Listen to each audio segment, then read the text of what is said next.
The fluorescent lights of the Security Operations Center hummed with the same frequency as the ringing in Cole Brennan's ears, a souvenir from Fallujah that never quite faded. He sat in the vinyl chair that had molded itself to the shape of men who came before him, men who also worked the graveyard shift at the Stapleton Commerce Park for $14 an hour, and whatever dignity remained after the uniform came off. The bank of monitors showed empty parking lots and silent loading docks, the kind of nothing that stretched through the night like a sentence being served. 52 years old, and this is what it came to. Cole thought about his father sometimes, wondered if the old man would have been proud or ashamed. Probably both. The Brennan men had a talent for disappointing themselves. His phone buzzed against the desktop. 3:17 in the morning. Nothing good ever came at 3:17. Cole picked it up, saw the Denver area code, nearly let it go to voicemail. But the Marine Corps had trained certain habits into his bones, and answering when called was one of them.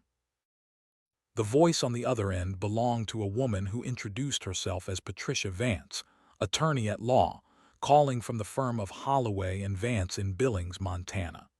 She spoke with the careful precision of someone who had delivered difficult news before and knew the weight of words. She said she had been trying to reach him for 6 months. She said his grandfather had passed. She said there was an estate to settle. Cole said nothing for a long moment. Through the window, Denver sprawled in its sodium vapor glow, indifferent and eternal. "I didn't know he was still alive," Cole finally said. "Clayton Brennan died in October of 2018. The estate has been tied up in probate. You are listed as sole heir." Patricia Vance paused, and Cole could hear papers rustling. "There is real property involved. 240 acres in Powder River County, clear title. Taxes are current through a trust account." The monitors flickered. A security guard's life compressed into 12 screens of empty space. Cole watched his own reflection in the dark glass, saw the gray in his stubble that seemed to have appeared overnight, the lines around his eyes that mapped every firefight and patrol, and the faces of men who never made it home. "Why now?" he asked. "There were competing claims. They have been resolved in your favor. The property is yours, Mr. Brennan, if you want it." "Want?" The word felt strange. One implied choice, implied some kind of future tense. Cole had stopped wanting things somewhere between his second divorce and his daughter's last phone call, the one where she told him she was tired of trying. But 240 acres. Land. The kind of thing that used to mean something, back when America promised its veterans more than a VA card and a handshake. "What do I need to do?" Cole heard himself say. 3 days later, he was in his F-150, northbound on I-25 with everything he owned in 2 duffel bags and a footlocker in the truck bed. He had given his notice at Stapleton, much to the surprise of exactly no one. The apartment had been a month-to-month lease on a studio that smelled like whoever lived there before and whatever they had been trying to forget. He left the furniture. It had come with the place and it could stay. The drive gave him time to think, which was both a blessing and a curse. Cole had learned in 28 years of service that thinking could get you killed, that the body had to move before the mind caught up, that hesitation in the door of a Humvee or the entrance to a compound was the difference between breathing and bleeding out in the dust. But civilian life had too much time, too many hours where the mind ran its loops and you could not outrun what it chose to show you. He thought about his grandfather. Clayton Brennan existed in Cole's memory more as absence than presence, a ghost who appeared in old photographs but never at birthdays or graduations. Cole's father had not talked about him much, and when he did, it was with the kind of silence that shouted. Something had broken between them, some rift that never healed. When Cole had enlisted in the Marines at 18, his father had said only one thing: "You're just like him." It had not sounded like a compliment. The landscape changed as the miles accumulated. Denver's sprawl gave way to rangeland, the Front Range rising like a promise of something older than highways and subdivisions. Cole drove with the radio off, listening instead to the sound of tires on asphalt and the wind through the cracked window. The June air carried the smell of sage and coming rain. He crossed into Montana at Wyola, where the little Bighorn battlefield lay quiet under an enormous sky. Cole had been there once years ago on leave between deployments. He had walked the ridge where Custer made his last stand, read the markers that named the dead. 143 soldiers and scouts, most of them younger than Cole was now. The land remembered. It always did. Powder River country opened up around him like a page from some book about what the West used to be. Endless grass, coulees cut deep by snowmelt and time, the Powder River itself winding through cottonwoods that had been saplings when his grandfather was young. The towns were small and far between. Broadus, Olive, Sinet, places that appeared and disappeared in the rearview mirror like thoughts.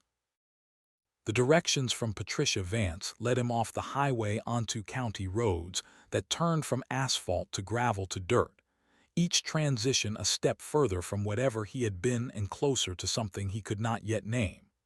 The mailbox appeared where she said it would, a battered metal box on a post that leaned at an angle that suggested surrender. The name Brennan had been painted there once, but weather had taken most of the letters. Only the B and the N remained, like a sentence that forgot its middle. The driveway was 2 ruts through grass that had grown waist-high, seed heads brushing the truck's undercarriage with a sound like whispered warnings. Cole drove slowly, feeling the suspension work over ground that had not seen traffic in some time. A quarter-mile in, the house appeared. It was a ranch house from the 1940s, white clapboard siding gone gray with age and neglect. The front porch sagged on one end where a support beam had rotted through. Windows stared back at him, glass intact but filmed with dust that turned the interior invisible. 100 yards beyond the house stood a barn, or what remained of one. The roof had collapsed in the middle, timbers jutting up like broken ribs. Grass grew around it all, reclaiming what men had briefly held. Cole killed the engine and sat for a moment in the sudden silence. A meadowlark called from somewhere in the distance. The wind moved through the grass in waves. He had seen abandoned bases before, fobs left behind when the mission changed or the funding dried up or someone in an air-conditioned office decided the ground was not worth holding. This felt like that, a place where people had lived and worked and then simply stopped. He climbed out of the truck. His knee complained, the left one that had taken shrapnel outside Ramadi and never quite forgave him. The air smelled clean in a way that Denver never did, carried scents of earth and grass and something else he could not name but recognized anyway. Freedom, maybe, or just distance from everything that had gone wrong. The front door was locked. Cole tried the handle anyway, felt the old brass knob turn, but the mechanism held. He walked the perimeter of the house, boots crushing wild flowers that had no business being so beautiful in a place so forgotten. Every ground floor window had been locked from inside. The back door was similarly secured. His grandfather had left, but he had locked up first. That meant something.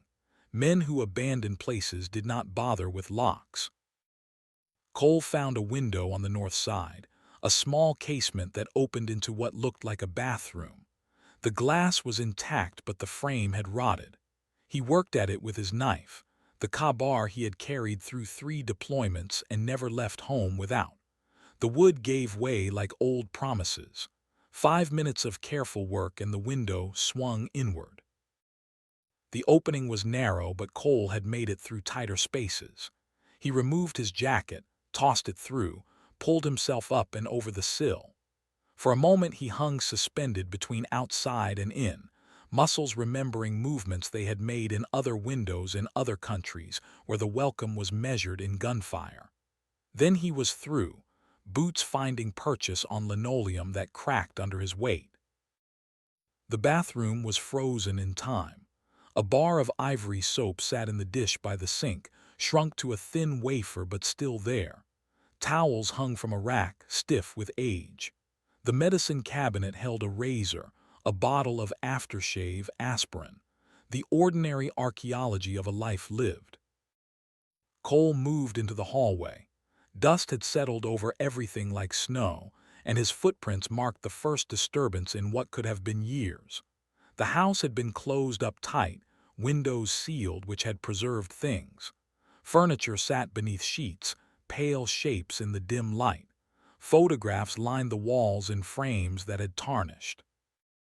Cole moved close to one, saw a man in a Marine Corps dress uniform, young and serious, the kind of portrait they took before you shipped out and learned what war actually meant. His grandfather.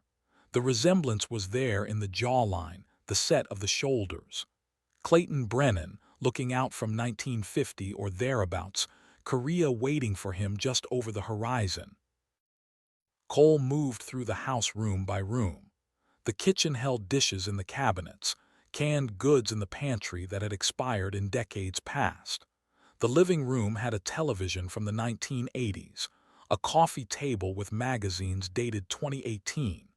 His grandfather had lived here until the end then, had walked these floors and looked out these windows at this land until whatever gave out finally gave out. In what must have been the bedroom, Cole found the closet. Inside, on a wooden hanger, hung a set of Marine Corps dress blues. The uniform was old, the style from the Korean War era. Medals were pinned to the chest. Cole recognized the Purple Heart, the combat action ribbon, others he would need to research. The fabric still held the faint smell of mothballs and something else. Cordite, maybe, or just memory. On the nightstand, a journal lay open as if someone had just set it down.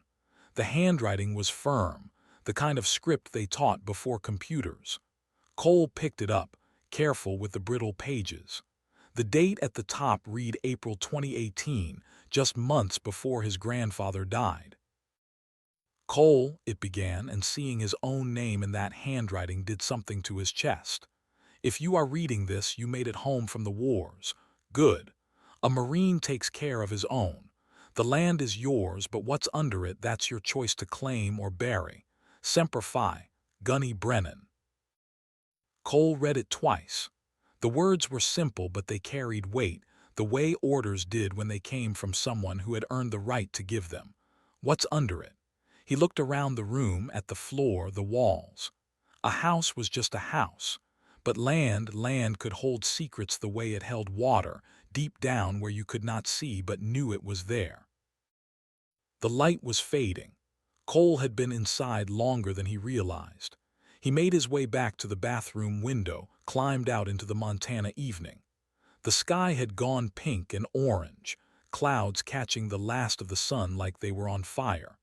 He walked to his truck, retrieved one of the duffel bags, and carried it back inside through the front door, which he unlocked from the interior. The bedroom would do for tonight. He had slept in worse places. The bed was there, stripped to the mattress, but he had a sleeping bag in the duffel. He laid it out, set his boots within reach the way he always did, positioned so he could step into them fast if the night went wrong. Old habits, the kind that kept you alive. He sat on the edge of the bed as darkness filled the house. Through the window, the barn stood in silhouette against the last of the light. Tomorrow he would explore it. Tonight he would simply be here, in this place his blood had built, on land his name had held. Sleep came harder than he hoped. The quiet was too quiet. No traffic, no sirens, no neighbors fighting through thin walls, just wind and the occasional creak of old wood settling. Cole's mind drifted to the journal entry, to the careful phrasing. Your choice to claim or bury. What had Clayton Brennan buried here? Sometime after midnight he heard it. The sound of boot heels on gravel, not hurried but deliberate, moving around the property. Cole was on his feet before conscious thought, his hand finding the pistol he kept in the duffel, a Beretta M9 that was military issue and felt like home in his palm. He moved to the window, kept to the side, looked out. A figure moved past the barn, silhouetted against the star-filled sky. Too far to make out details, but the gait was purposeful.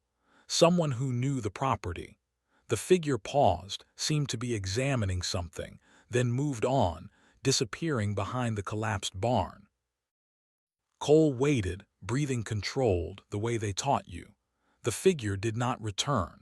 After 20 minutes, he holstered the pistol, but he did not go back to sleep. He sat in the dark and watched the window until dawn came creeping across the grassland, turning everything from black to gray to gold. Morning brought different light to the same questions. Cole dressed in jeans and a flannel shirt, boots that had walked through places he tried not to think about. He made coffee on a camp stove from his gear, instant crystals and water heated to just below boiling. It tasted like every morning in every fob he had ever occupied, and the familiarity was almost comforting. He walked the property in the early light. 240 acres was more land than he had ever owned, more than he had imagined owning. It stretched in all directions, bordered by fence line that had gone to rust and sage. The grass was belly-high to a horse in places, filled with wildflowers that bloomed without audience. Cottonwoods lined a creek he could hear but not yet see, their leaves flashing silver in the morning breeze. The barn drew him. Up close, the collapse was more dramatic. The center beam had given way, bringing down roof joists and corrugated metal in a tangle that would take days to clear. But the outer walls stood, and at the far end the structure looked almost intact. Cole picked his way through debris, careful of nails and rotted timber. The floor of the barn was dirt, packed hard by decades of use. Remnants of stalls lined one wall, tools hung from pegs, their handles smooth with wear. A workbench stood against the back wall, covered in dust but solid. And there, half buried in the collapsed hay and timber, Cole saw something that stopped him. Boot prints, fresh ones. He knelt, examined them in the shaft of light coming through the broken roof. The tread pattern was modern, distinct. Someone had been here recently, had walked through this debris. The prints led from the door toward the back of the barn, then disappeared under the collapsed section. Cole stood, scanned the space with new eyes. If someone was searching the property, they were searching for something specific. His grandfather's words echoed. What's under it? He began moving debris, working methodically the way you cleared a room, section by section, covering ground. An hour in, sweating despite the morning cool, he found the concrete. It was under a pile of old hay and fallen timber, a patch of poured concrete maybe 10 feet by 10 feet, out of place in a barn with a dirt floor. The edges were clean, intentional. This had been built, not patched. Cole cleared more debris, following the concrete. It extended under the collapsed section, beyond where he could safely dig without bringing more of the roof down. But at the near edge, he found what he was looking for. A seam in the concrete, straight and deliberate. And set into that seam, a steel handle folded flush with the surface. A hatch. His grandfather had built a hatch in the barn floor. Cole gripped the handle, pulled. It did not budge. He repositioned, got his legs under him, pulled again with his full weight. Metal groaned, rust protesting, but the hatch lifted an inch, 2 inches. Light fell into the gap, revealed another inch of steel beneath. This was not some root cellar. This was serious construction. The hatch came up with a shriek of hinges that had not moved in years. Cole lowered it back against its stop, peered down into the opening. Concrete stairs descended into darkness. At the bottom, maybe 8 feet down, he could make out a door. Steel, painted olive drab, the kind of surplus government issue you could buy from bases that were closing down. And set into that door a combination lock. 6 digits, tumbler style, serious and uncompromising. Cole sat back on his heels, breathing hard from the exertion and something else. Excitement, maybe. Or the old familiar feeling of a mission briefing, when they told you the objective and you knew the easy part was over. His grandfather had built a bunker, the kind of thing preppers built, or survivalists, or people with secrets that needed keeping, and someone else knew about it. Someone had been here recently, searching. The sound of an engine brought Cole's head up. He stood, moved to the barn door, stayed in shadow. A figure on horseback was approaching across the grassland, moving at a walk. The horse was a gray, the kind of ranch horse that knew its business. The rider sat straight, wore a battered cowboy hat and a canvas jacket despite the warming day. Cole stepped out into the sunlight. The rider saw him, reined up about 20 yards out. For a long moment they regarded each other across the distance. Then the old man on the horse spoke. "You Clayton's grandson." The voice was gravel and smoke, aged whiskey left open too long. Cole nodded once. "Figured you'd show up eventually. Took you long enough." The rider dismounted with the stiffness of a man who had been riding horses longer than Cole had been alive. Up close, he looked like 70 trying to pass for 60, and not quite making it. His face was weathered the way leather gets when it has been left in the sun and rain, and decided to make the best of it. Blue eyes looked out from beneath the hat brim with the clarity of someone who had seen enough to know what mattered. "Name's Roy Mackenzie," he said, not offering a hand. "Your granddad and I were neighbors, among other things." "Cole Brennan." He watched the old man's face for recognition, saw something there, a flicker. "You serve?" Roy asked. "Marines, 28 years, first sergeant." Something in Roy's stance changed, subtle but definite. His shoulders came back a fraction of an inch. His eyes took on a different quality. "Korea," Roy said. "Chasin Reservoir. Came home with frostbite and a belief in the Almighty, though not necessarily in that order." He looked Cole over again, reassessing. "Your granddad was there too. That's where we met. Saved each other's lives about a dozen times, give or take." "He never talked about it," Cole said. "Most of us didn't, still don't." Roy gestured toward the barn. "I see you found his project." "The hatch." "Spent the better part of a year building that, back in '65. Told folks it was a tornado shelter. Montana doesn't get many tornadoes, but folks believed what they wanted to believe." "What's really down there?" Roy's face closed like a door. "That's between you and whatever Clayton left you. But I'll say this, you've got visitors been sniffing around. Seen tracks, seen vehicles. They're looking for something." "Who?" "Can't say for certain. But if I was a betting man, and I'm not because I've got better sense, I'd put money on it being related to why your granddad left Korea with more than just frostbite." The wind picked up, carrying the smell of grass and distance. Cole's knee was starting to ache, the way it did when weather was coming or he had been standing too long. He shifted his weight. "You eaten today?" Roy asked. Cole thought about the instant coffee, the energy bar from his truck. "Not much." "Come on over to my place. Just over that rise to the east. I'll make you something that won't kill you, and maybe we can talk about things that need talking about." Roy's property was a quarter-mile through the grass, across a dry wash that would run with water in spring.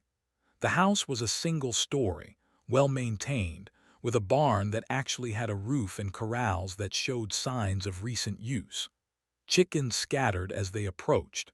A blue heeler came trotting out, gave Cole a suspicious look, then seemed to accept him on Roy's authority. Inside, the house smelled like coffee and wood smoke.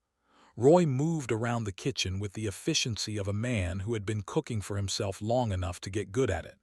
He put on a pot of real coffee, not instant, and started pulling things from the refrigerator. "You know how to scramble eggs?" he asked. "I've scrambled a few." "Then make yourself useful."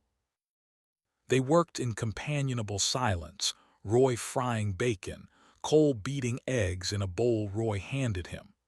The kitchen window looked out over grassland that rolled to the horizon, the kind of view that made you understand why men fought for land. It was not about the dirt. It was about what the dirt meant. Over breakfast, Roy talked. He told stories about Korea, the cold that froze diesel in the engines, the Chinese that came in human waves, the retreat from the reservoir that was more ordeal than battle. He talked about coming home, about the GI Bill that got him this land, about building a life one fence post at a time. Your granddad did the same, Roy said, sopping up egg yolk with toast. Got this property on the same program. We helped each other build our houses, our barns, raised cattle together for a while until we figured out neither of us was much of a rancher. What was he, if not a rancher? Roy set down his fork, met Cole's eyes.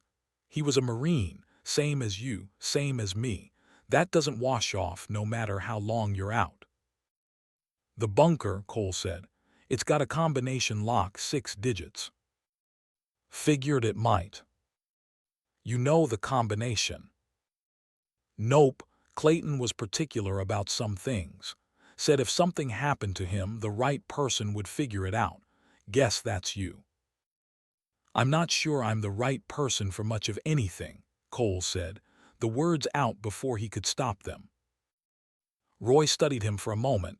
You drink. Cole thought about lying, decided against it. More than I should. You sleep. Not much. You got people. Had a daughter, she doesn't call anymore. Roy nodded like this confirmed something. War does that. Chews you up, spits you out, expects you to figure out how to be human again. Some of us manage it, some of us don't. He stood, collected the plates.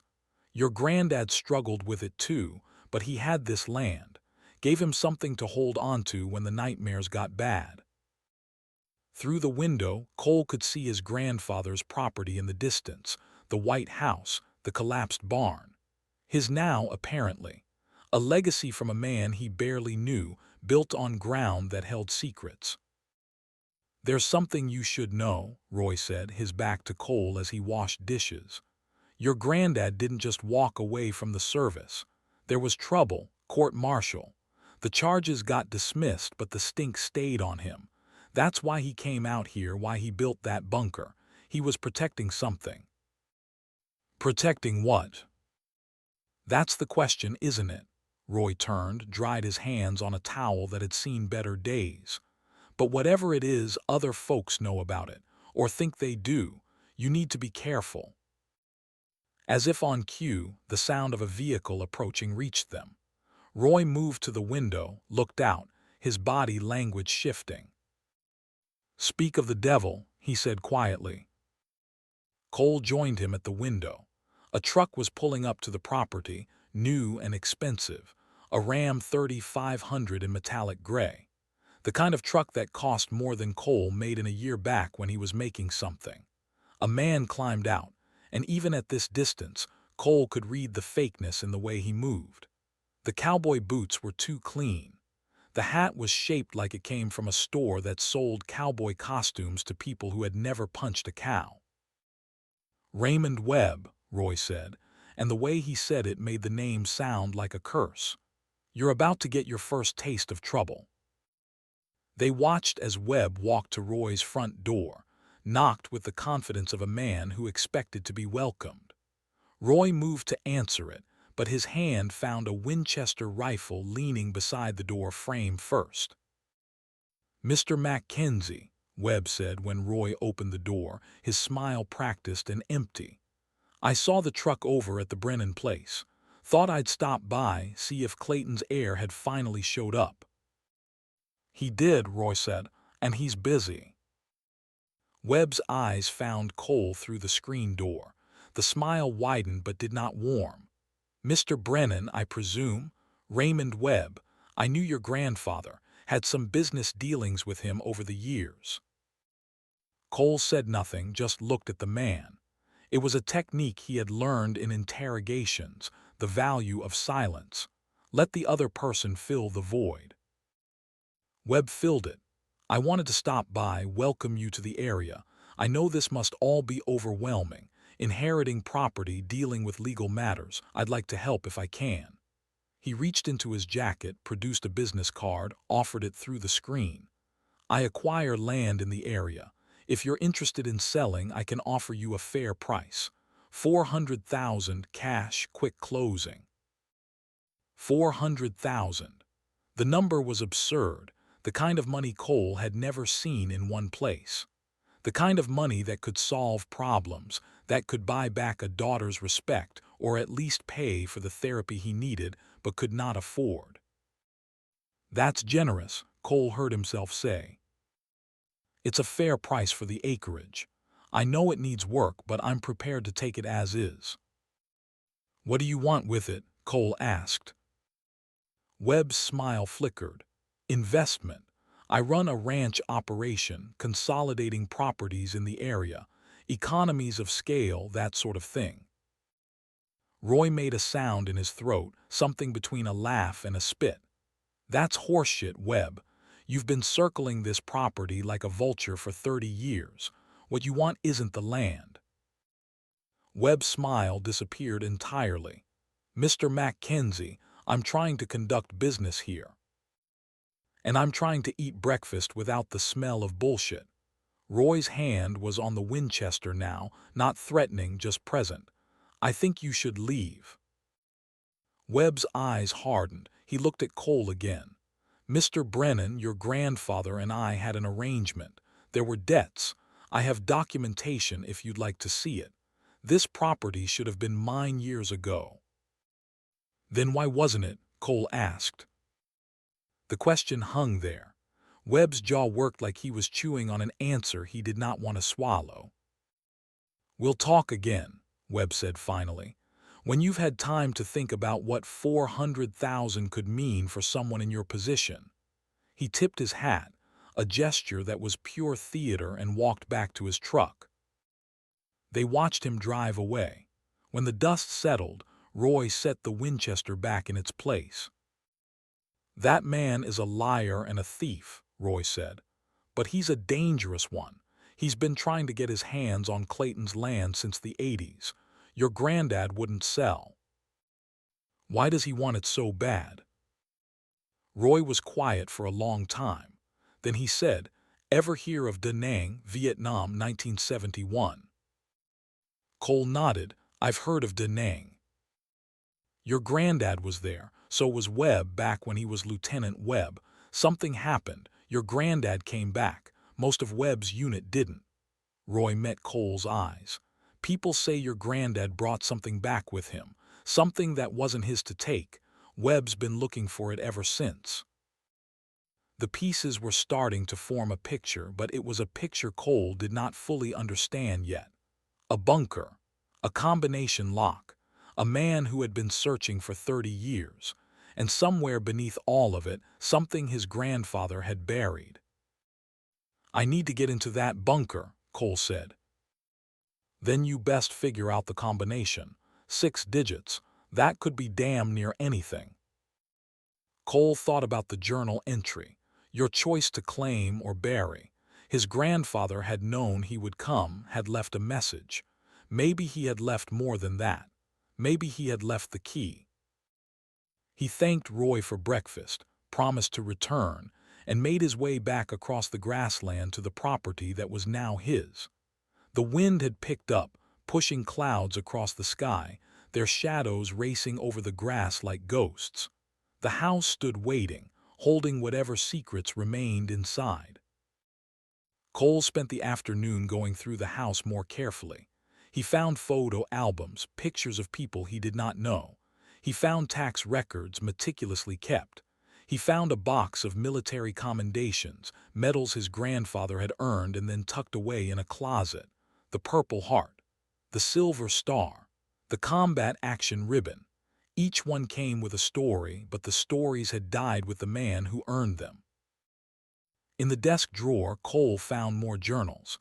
His grandfather had been a habitual record keeper.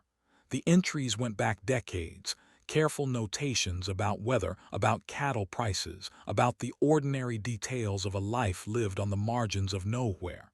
But as Cole read, he began to see patterns. Certain dates were circled, certain phrases repeated. November 10th appeared over and over. The Marine Corps birthday. His grandfather had noted it every year without fail, sometimes with just the date, sometimes with the word Semper Fi written beside it. Cole pulled out his phone, looked at the calendar. Today was June 12th. He looked at the journal entry from the day he was born. His grandfather had written it, had noted the date, the time. Cole Michael Brennan, born 6:12 hours, 7 pounds 4 ounces. 6 digits, 612, the date, but what about the rest? A combination lock was 6 digits, not 4. He thought about military time, about the way Marines wrote dates. Month, day, year. His birth year was 1972. He tried the numbers in his head. 61,272. 6 digits.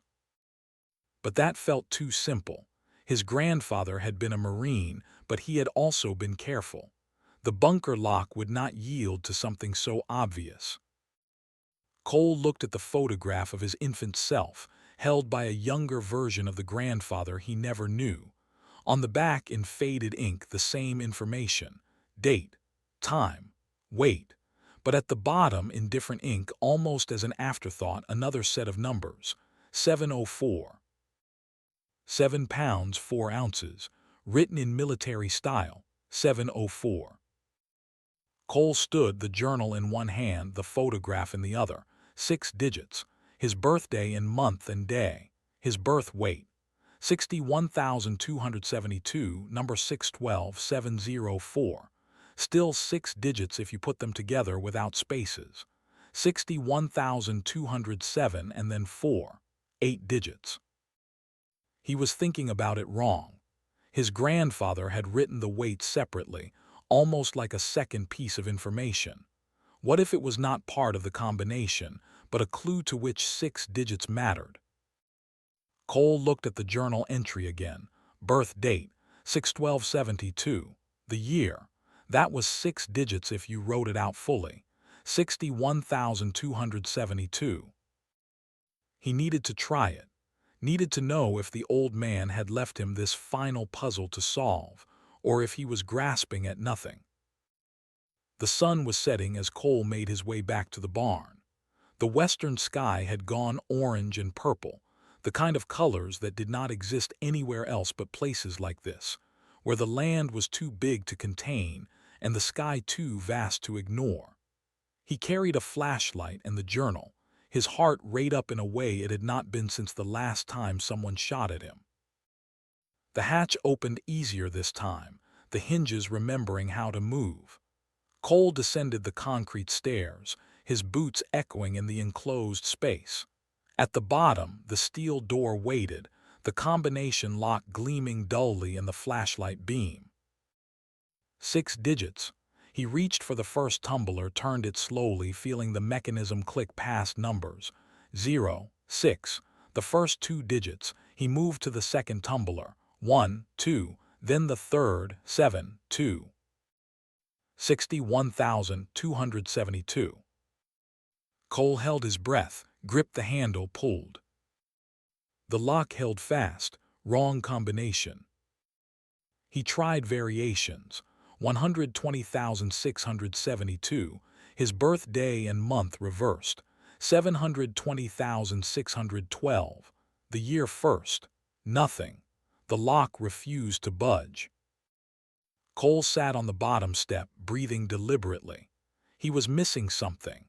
His grandfather had been careful, had left clues, but the clues meant nothing if Cole could not read them right. He thought about weight. 704. 7 pounds 4 ounces. What if that was part of it? Birth date and birth weight combined somehow, but that gave him too many digits. Unless... Cole stood, looked at the lock again. 6 digits. What if they were not all from the same piece of information? What if his grandfather had split them, had made the combination from 2 different things? The photograph had been annotated later in different ink, 704, as if it was added when the meaning became clear when the combination was set. Birth time, the journal said 6:12 hours. Military time, 6:12 in the morning. That was 4 digits. Birth weight, 704. That was another 4, together 8 digits. But a 6-digit lock needed 6. Cole tried the time first, 6:12. Then the weight without the leading 0, 704. That was 7 digits total, still wrong. What if it was not the weight but the date written differently? Not month, day, year, but day, month. Europeans wrote it that way. 1206, 1206, and then something else. He was overthinking it. The Marine Corps kept things simple. Date, time, group. That was how they wrote orders, how they recorded events. Date first, then time. In his grandfather's journal, it was written as a date and a time, separate. Cole looked at the numbers again. June 12, 1972. 61,272. That was the date, but maybe his grandfather had used a different date, something that mattered more than a birth. November 10th, the Marine Corps birthday, 1110. That appeared in every journal every year. His grandfather had never missed it. But what year? The Corps was founded in 1775. That was too many digits. The Korean War was 1950. Vietnam was later. Cole's head hurt. He was missing something obvious. He could feel it. The answer was in the journal, in the photograph, in the life his grandfather had lived. He climbed back up the stairs, emerged into the evening. The stars were coming out, more stars than existed over Denver, more than he had seen since Helmand Province, where the nights were so dark you could navigate by constellations. He walked back to the house, made more instant coffee, sat at the kitchen table with the journal and the photograph and every piece of paper his grandfather had left behind. Hours passed. Midnight came and went. Cole read about cattle sales and fence repairs and the ordinary life of a man who had seen extraordinary things and tried to forget them. But in between the ordinary, there were dates that mattered, dates circled in red ink. November 10th, the Marine Corps birthday. March 1st, Korea. Other dates scattered through the years that meant something only to the man who wrote them. And then Cole saw it. Not a date at all, but a number. Tucked into a journal entry from 1971, a note about a trip to Da Nang. A reference number, 44713. Written in the margin, circled twice. That was 7 digits. But what if the dash did not mean subtraction? What if it was just separation? 447 and 13. That was 6 digits total if you remove the dash. 44,713. Cole stood so fast he knocked over the coffee mug. He did not bother to clean it up. He grabbed the flashlight and ran back to the barn, his knee screaming protest, his heart hammering. The hatch, the stairs, the lock. His hands shook as he reached for the tumblers. 044713. He pulled the handle. The lock released with a click that sounded like a door, opening onto the rest of his life. The lock released with a click that sounded like the chambering of a round, final and absolute. Cole stood in the concrete stairwell, his hand still on the handle, feeling the mechanism give way after holding its secret for decades. The steel door swung inward on hinges that moved with surprising smoothness, as if his grandfather had oiled them knowing that someday someone would need them to work. Beyond the door, darkness waited. Not the simple absence of light, but the kind of darkness that exists in sealed places, in tombs and vaults and spaces where air has not moved in longer than memory. Cole's flashlight beam cut through it, revealing concrete walls, a floor that descended 3 more steps, and the unmistakable smell of preservation. Dry air, metal. Something else underneath that he could not quite name, but recognized from 100 different places, where men had hidden things worth hiding. He descended slowly, each footfall echoing in a space that swallowed sound and gave nothing back. The bunker was larger than he had expected, maybe 20 feet by 30, with a ceiling high enough to stand in without stooping. The flashlight beam swept the walls, caught reflections from metal surfaces, from glass, from things stacked and stored with military precision. Along the left wall stood footlockers, not the cheap kind you bought at surplus stores, but genuine military issue, the heavy steel kind that had traveled on ships and trucks and been dropped from cargo planes. 5 of them, arranged in a perfect line, each one stenciled with numbers and letters that meant nothing to Cole, but had meant everything to whoever packed them. The right wall held shelves, metal shelving units, industrial grade, the kind used in warehouses and armories. On those shelves sat wooden crates, some small enough to carry, others that would require 2 men and a plan. Each crate bore stenciling, U.S. Army, classified, handle with care. And in the center of the space, standing alone like an altar in a church built for secrets, sat a wooden table. On that table lay a leather folder, the kind used for documents that mattered. Beside the folder, a kerosene lantern, old but functional, and next to the lantern, a box of matches wrapped in wax paper to keep them dry. Cole approached the table as if it might disappear, as if this entire space might be some kind of fever dream brought on by too many miles and too many questions. But the table was solid under his hand. The matches were real. He struck one, watched the flame catch and grow, lifted the glass chimney of the lantern and touched fire to wick. Yellow light bloomed, pushing back the darkness, revealing the bunker in detail that the flashlight had only suggested. The footlockers gleamed dully. The crates sat in their ordered rows, and on every surface, a thin layer of dust spoke of years passing in silence, waiting for this moment. Cole opened the leather folder. Inside, documents. The first was a letter written in his grandfather's hand, the same careful script from the journals upstairs. The date at the top reads September 2018, just weeks before the old man died. Cole, it began. If you are reading this, you have opened the lock. You understand numbers, understand how Marines think. Good. What you see around you is complicated. Some of it is mine by right. Some of it I took because right and legal are not always the same thing. I will not apologize. I did what I thought necessary at the time. What you do with it now is your choice. But know this, other men have looked for what is in this room. They will continue looking. Be careful who you trust. Semper Fi, Gunny Clayton Brennan.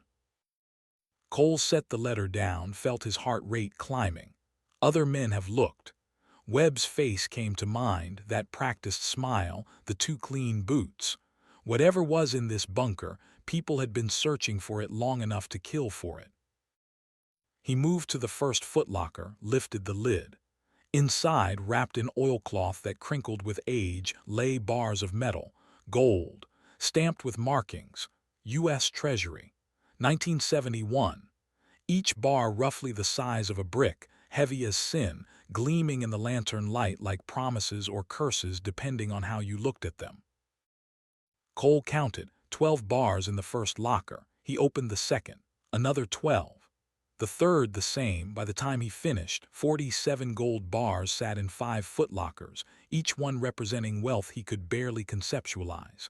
He had seen gold before in Iraq, where Saddam had hoarded it in palaces while his people starved. But this was different. This was American gold, marked and registered, missing from some ledger somewhere. The leather folder held more documents. An after-action report from January 1971, Da Nang, South Vietnam. A convoy ambush. 7 dead, 1 survivor. Private First Class Clayton Brennan, USMC, wounded but mobile, made it back to base 3 days after the attack. Recommended for Silver Star for actions under fire. The gold he was transporting, payment for South Vietnamese generals to keep them loyal, listed as lost in the ambush. But it had not been lost. Clayton Brennan had taken it, had buried it or hidden it or somehow moved it across an ocean and halfway across America to this bunker in Montana, where it had sat for over 50 years while men looked and wondered and built theories about what happened to the missing gold from Da Nang. Cole sat on the concrete floor, his back against a footlocker full of fortune, and tried to think. His grandfather had been a thief, or a survivor, or both. The lines blurred when you were the last man standing and the gold was just sitting there, and the men who were supposed to guard it were bleeding out in the dirt. 47 bars. Cole did not know the current price of gold, but he knew enough to understand that this was generational wealth, the kind that changed everything, that turned security guards into men with options. The wooden crates drew him next. He moved to the shelves, selected one at random, pried at the lid with his knife. Nails shrieked against wood. The lid came free. Inside, nestled in packing material that had yellowed with age, lay file folders, hundreds of them, each one marked with classifications. Secret, top secret, eyes only. Cole pulled one out, opened it carefully. The pages inside detailed operations, missions, names of targets eliminated, civilians killed, villages burned. The Phoenix program, designed to identify and neutralize Viet Cong infrastructure, which in practice meant assassination and terror. The report he held listed 23 names, men and women, and beside each name the word neutralized, which was bureaucrat speak for murdered. At the bottom of the report, signatures, officers who authorized the operations. Some of the names Cole recognized, generals who had gone on to higher rank, politicians who had turned military service into political careers, men who were still alive, still influential, still protected by the fog of war and the passage of time. Cole's hands shook as he set the folder down. His grandfather had not just stolen gold. He had stolen proof of war crimes, had taken documentation that could destroy careers, could rewrite history, could put men in prison or at minimum strip them of their medals and their legacies. The weight of it settled on Cole like the weight of gear before a patrol, heavy and inescapable. This was not treasure. This was a weapon, and his grandfather had kept it hidden, had carried the knowledge of it alone, had died without using it or destroying it, leaving the choice to someone else. Leaving it to Cole. He stood, moved back to the table, read through more of the documents in the leather folder. Letters his grandfather had written but never sent. Letters to senators, to journalists, to the Department of Defense. Each one laying out what he knew, what he had, what he was willing to expose. But the letters were all drafts, crossed out and rewritten and ultimately unsent. His grandfather had been afraid, or smart, or both. The sound of footsteps on the stairs brought Cole's head up fast. His hand went to his waistband, found the Beretta, had it halfway drawn before Roy's voice called down. "Easy, Marine, it's just me." Roy descended into the lamplight, moving carefully on stairs that were steep and his knees that were old. He stopped at the bottom, looked around the bunker, his face showing no surprise at all. "So," Roy said quietly, "he really did take it." "You knew." "Suspected. Clayton came back from Vietnam different, had money he should not have had, built this place when he should have been broke." Roy moved to the footlockers, looked at the gold bars gleaming in their cloth wrappings. "Lord have mercy, that is a lot of bad decisions in metal form." "It is $47 million, give or take," Cole said, the number foreign on his tongue. "It is also evidence of a crime," Roy said. "Federal crime, the kind that does not have a statute of limitations." Cole gestured at the crates. "There is more, files, war crimes, names of officers who are still alive." Roy absorbed this, his face settling into lines that spoke of hard choices and harder truths. "Your granddad showed me some of those back in the day, said if anything happened to him, I should know what was down here." He met Cole's eyes. He wanted to expose them, wanted to make them pay for what they did, but he was afraid. Of what? Of the same thing that should scare you. Men with power and money and connections do not take kindly to having their secrets aired. Your granddad knew they would come for him if he talked, so he kept quiet, lived with it, drank some like you, pushed people away like you, died alone in that house with all this weight on his shoulders. The parallel was not subtle. Cole felt it land, felt the comparison between his own isolation and his grandfather's. Two Marines, two wars, both carrying burdens that were too heavy to share and too dangerous to put down. "What am I supposed to do with this?" Cole asked. "That is between you and your conscience," Roy said, "but I will tell you this. Webb knows about the gold, has known for years. He was there when it went missing. He is the one who has been searching." He was the convoy commander. Lieutenant Raymond Webb, United States Army, assigned to work with South Vietnamese forces. He survived the ambush too, crawled away while Clayton carried the gold. Webb always claimed Clayton abandoned the unit, stole the gold while his brothers died. Army could not prove it, so no charges stuck, but Webb has been looking ever since. "If he finds out I have this—" "He will take it," Roy finished. "Or try to. He has resources now, money, connections. He is not some dumb kid in the jungle anymore. He is dangerous." They stood in the bunker, two old soldiers surrounded by the spoils and sins of a war that had ended before many Americans were born. The lamp flickered, casting shadows that seemed to move with purpose. "There is something else you should know," Roy said. "Webb is not the only one interested in this property. Bridger Land and Cattle has been buying up everything around here. They are consolidating, building one of those mega ranches. Your land is right in the middle of their plan."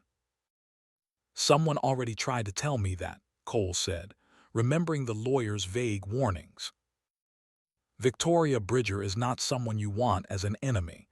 She is rich, ruthless, and she does not lose. If she wants this land, she will find a way to get it. Eminent domain, legal challenges, outright purchase. She has lawyers who could tie you up in court until you are too old to care." "Let her try," Cole said, surprised by the anger in his own voice. "This is my land, my grandfather's land. Nobody is taking it." Roy smiled, and it was the first time Cole had seen the old man look anything close to happy. "There is the Brennan I was hoping for. Your granddad said the same thing when Bridger's daddy tried to buy him out back in the 80s. Told him to go to hell in language that would make a drill instructor proud." They climbed back up to the barn, Cole closing the bunker door and resetting the combination lock behind them. The night had deepened, stars brilliant overhead in patterns that had guided men long before GPS satellites and smartphone screens. The air smelled like rain coming, that particular scent of moisture on wind that promised change. "What are you going to do?" Roy asked as they stood beside the collapsed barn. Cole thought about the gold, thought about the files, thought about his grandfather dying alone with all these secrets, this weight, this terrible knowledge of what men did when they thought no one was watching. "I do not know yet," Cole admitted. "But I am not running, not from Webb, not from Bridger, not from any of this." "Good," Roy said, "because running does not work. Your granddad tried that, look where it got him."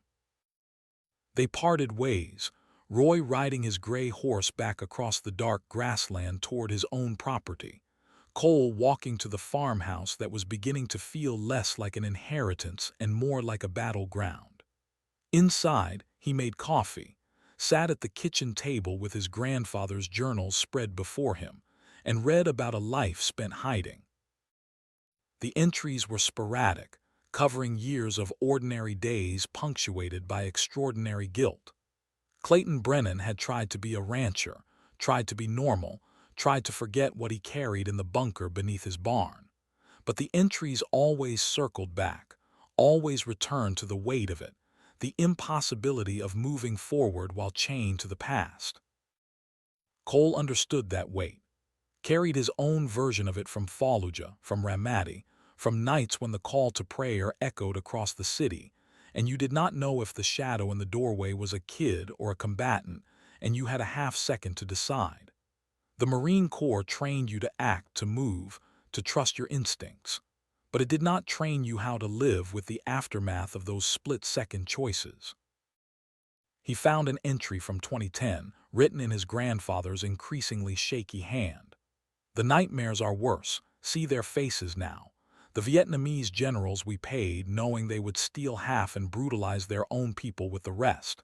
The villages we burned to save. The lies we told ourselves to sleep at night. I took the gold thinking I could use it to expose the truth. But exposing the truth would mean admitting I was part of it, complicit, guilty. So I keep it buried. Like everything else. Cole closed the journal, pressed his palms against his eyes. The fluorescent lights of the security office seemed very far away now, a different life, a different kind of prison. At least here, the bars were honest.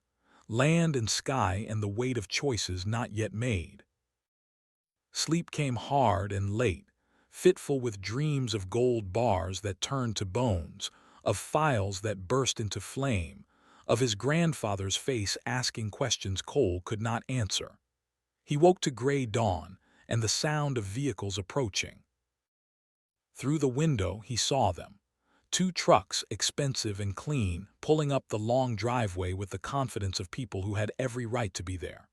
The lead truck stopped near the house.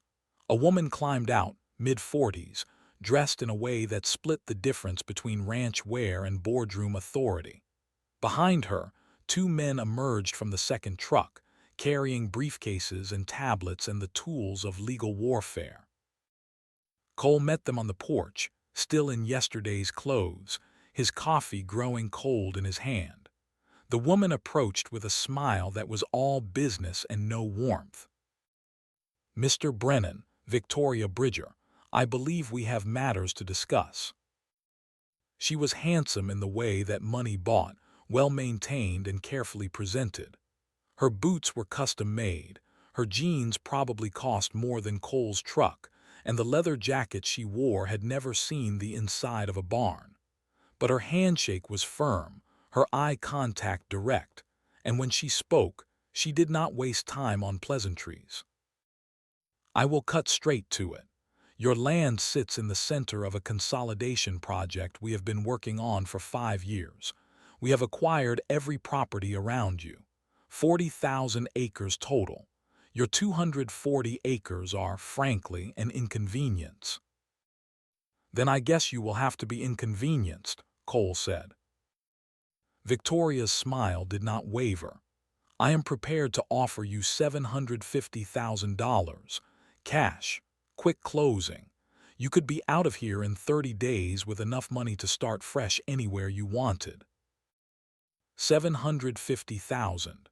The number hung in the air between them like a challenge. It was more than Webb had offered, more than Cole had seen in his entire life. Enough to pay off every debt, to reconnect with his daughter, to build something that looked like a future. "That is generous," Cole said carefully. "It is fair, more than fair, considering the property needs extensive work." Victoria gestured at the collapsed barn, the house with its sagging porch. "You are looking at hundreds of thousands in repairs just to make this place livable, and that is before you factor in the property taxes, the maintenance, the reality that you are one man trying to work land that requires a full crew." One of the men behind her stepped forward, offered a tablet. "We have the paperwork ready. You can review it with your attorney, but the terms are straightforward. We assume all liability, pay all closing costs, and you walk away with the check." Cole looked at the tablet, at the document scrolling past, at the section marked seller's signature, with its helpful arrow pointing to where he should sign his inheritance away. "I need to think about it," he said. Victoria's smile tightened by a fraction. "Of course, But I should mention that if we cannot come to an agreement, we have other options. Eminent domain, for instance. The county is very interested in the economic development our ranch represents. Jobs, tax revenue, progress. One man's sentimental attachment to 240 acres does not weigh heavily against that. Eminent domain requires public good, Cole said. Last I checked, private ranching operations do not qualify. Agricultural consolidation for improved efficiency and food security, one of the lawyers said smoothly. The precedent is well established. We have county support, state support. You would be fighting a battle you cannot win. Cole set his coffee cup down on the porch railing with deliberate care. I am a Marine. We specialize in battles we are not supposed to win. Victoria's smile disappeared entirely. Mr. Brennan, I respect your service. I do. But this is business. Personal feelings do not change economic reality. You are holding up progress, and progress always wins eventually. Then I guess we will see, Cole said. They left, the trucks kicking up dust that hung in the air long after the sound of engines faded. Cole stood on the porch and watched the land his grandfather had fought to keep, the land he had bled for in ways both literal and figurative. 240 acres did not seem like much against 40,000, but it was what he had. It was what he was. Roy appeared an hour later, riding over from his property with the ease of a man who had spent his life in a saddle. He dismounted, tied his horse to the porch railing, and joined Cole in the kitchen where coffee was brewing, and the morning light slanted through windows that had not been washed in years. Saw Bridger's trucks, Roy said. Let me guess. She made you an offer you are supposed to be too smart to refuse. $750, Cole said. Roy whistled low. That is real money. It is. You thinking about taking it? Cole poured coffee into mugs that had his grandfather's initials on them, faded but still legible. I am thinking about what my grandfather did. He ran, took the gold, buried it, spent 50 years looking over his shoulder, died alone with nothing to show for it but secrets and regret. He had this land, Roy said quietly. That was something. Was it, or was it just another kind of prison? Cole sat across from Roy, the same table where his grandfather had eaten and written and tried to figure out how to live with what he had done. I do not want to end up like him, isolated, drinking, pushing everyone away because I am too afraid to let them in. Then do not, Roy said simply. You have choices he did not have. You can sell, take the money, start over, or you can stay, fight, build something here. With what? I am 52. I work security for $14 an hour. I have no family, no prospects, no skills that translate to civilian life beyond knowing how to follow orders and shoot straight. Roy sipped his coffee, said nothing for a long moment. When he spoke, his voice carried the weight of years and choices and lessons learned the hard way. Your granddad left you more than land and gold. He left you a choice. You can bury what he buried, keep the secrets, take the money and run. Or you can face it, all of it. The gold, the files, the truth about what happened in Da Nang. You can decide that some things matter more than money. Like what? Like honor.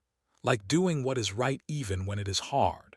Like being the man you wanted to be when you put on that uniform, instead of the man the wars turned you into. The words hit harder than Cole expected. He thought about the Marine he had been at 18, full of purpose and belief in something larger than himself. He thought about the man he had become by 52, hollowed out and going through motions, surviving but not living. I do not know if I can be that man anymore, Cole said quietly. Then find out, Roy said. You have got time, you have got land, you have got choices. That is more than a lot of men get. They sat in silence, drinking coffee as the sun climbed higher and the grassland outside caught the light and turned gold. Through the window, Cole could see the collapsed barn, the place where secrets waited in darkness. He could see the mountains in the distance, purple against the sky.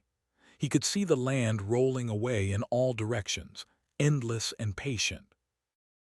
His phone buzzed, unknown number. Cole almost ignored it, but something made him answer. "This is Cole Brennan." "Mr. Brennan." The voice was smooth, educated, with an accent that spoke of money and the kind of confidence that came from never being told no. "My name is Richard Sterling. I represent certain interests that have concerns about your recent inheritance." "What kind of concerns?" "The kind that involve property that technically belongs to the United States government. Gold, specifically. Gold that was lost in 1971 and has been listed as such in federal records ever since." Cole's hand tightened on the phone. "I do not know what you're talking about." "Of course you do not. But let me be clear, Mr. Brennan. We know about the bunker. We know what is in it. And we know that possession of stolen federal property carries significant legal consequences. However, we are prepared to be reasonable. Return what is not yours, and we can forget this ever happened." "And if I do not?" "Then you will find yourself facing federal charges that will make eminent domain look like a parking ticket." Sterling paused. "Let that sink in. You are a veteran. I respect that. But the law is the law. You have 72 hours to contact me and arrange for the return of government property. After that, I involve people who are less understanding than I am." The line went dead. Cole set the phone down, looked at Roy, saw his own concern reflected in the old man's face. "They know," Cole said. "Webb," Roy said, "has to be. He has been looking for 50 years. Now that you are here poking around, he is making his move." Sterling said federal charges. "That means FBI, federal prosecutors. This is not some local land dispute anymore." Roy stood, moved to the window, looked out at the land. "Your granddad always knew this day would come. That is why he built the bunker the way he did. That is why he kept everything documented. He knew that if the truth came out, he would need proof, evidence, something to negotiate with." "Negotiate what?" "Immunity, in exchange for the files. The Phoenix program documents, the proof of war crimes. That is worth something to the government, worth more than a few gold bars." Cole thought about the leather folder, the letters his grandfather had written but never sent, the names of generals and politicians, the detailed accounts of operations that violated every convention of war. His grandfather had been building a case, collecting evidence, preparing for a moment he ultimately did not have the courage to face. But Cole was not his grandfather, and he had run out of places to run to. "I need a lawyer," he said. "You need more than that," Roy said. "You need someone who understands how to play this game, someone who knows how to leverage what you have into what you need." "You know anyone like that?" Roy smiled, and it was not a nice smile. It was the smile of a man who had survived Korea and 50 years of Montana winters, and knew exactly how tough you had to be to keep breathing when the world wanted you dead. "As a matter of fact," he said, "I do." The day burned down toward evening, the sun dropping toward the mountains like it had all the time in the world. Cole sat on the porch and watched the light change, watched the shadows lengthen across the grass, watched his inheritance transform from burden to battleground, to something he could not yet name but felt growing inside him like spring after a long winter. He had 72 hours, 3 days to decide who he was going to be, what he was going to do, whether he would bury what his grandfather had buried or bring it into the light regardless of the cost. The gold sat in the bunker, 47 bars of temptation and trouble. The files sat beside it, proof of sins that men thought they had gotten away with. And somewhere out there, Webb was moving, Sterling was planning, Victoria Bridger was positioning her next attack. But this was his land, his inheritance, his choice. And for the first time since the fluorescent lights of Denver, Cole Brennan felt like he had something worth fighting for. The contact Roy mentioned turned out to be a woman named Sarah Reeves, a lawyer who worked out of Helena and specialized in cases the government would prefer stayed buried. She arrived the next morning in a rental sedan that had seen better highways, her suit rumpled from the drive but her eyes sharp, with the kind of intelligence that came from years of watching powerful people lie under oath. Cole met her at the kitchen table, the same scarred wood where his grandfather had written letters he never sent and wrestled with choices that ultimately defined his life. Sarah spread her own papers across the surface, legal documents and precedent cases, and the architecture of negotiation spelled out in language designed to obscure as much as clarify. "Roy tells me you have something the federal government wants back," she said without preamble. "Gold, approximately 47 bars, stolen from a convoy in Vietnam, 1971. "Allegedly stolen," Cole said. Sarah smiled, but it did not reach her eyes. "Mr. Brennan, I am not here to judge your grandfather or you. I am here to keep you out of federal prison. To do that, I need to know exactly what we are dealing with, all of it."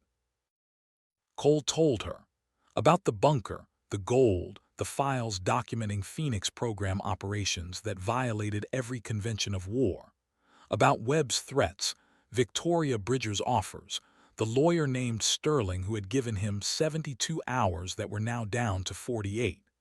Sarah listened without interrupting, taking notes in a legal pad with handwriting that looked like it came from another century. When Cole finished, she sat back, tapped her pen against her teeth, studied him with the kind of assessment that felt like being put under a microscope. "You have leverage," she said finally. "More than Sterling probably realizes.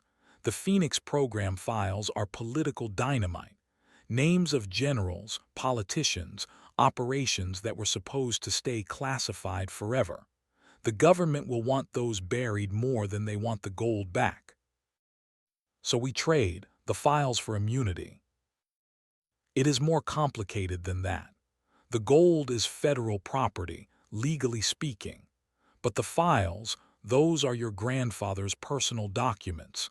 He acquired them, he kept them, and there is no law against possessing classified material if you did not steal it yourself, and you are not actively distributing it. My grandfather was a courier. He had access."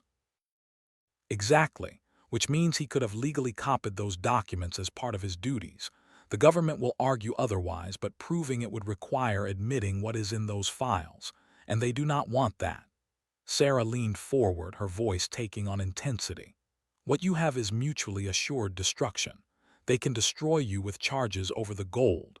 You can destroy careers and reputations with what is in those files. The question is, are you willing to use it?"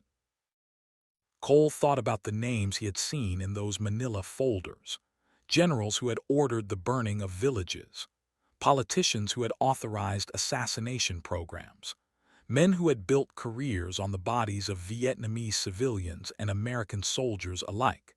Men who had medals and memoirs and pensions, while the people they had brutalized were long buried or trying to forget. "My grandfather spent 50 years afraid to use it," Cole said.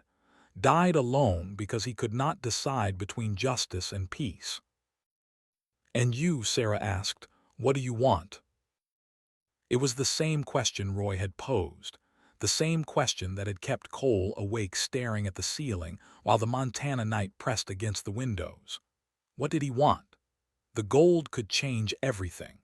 Could rebuild the bridge to his daughter Amy, could fund the medical school she had mentioned in their last painful phone call, could prove to her that he was more than just a drunk security guard who had chosen the Corps over his family.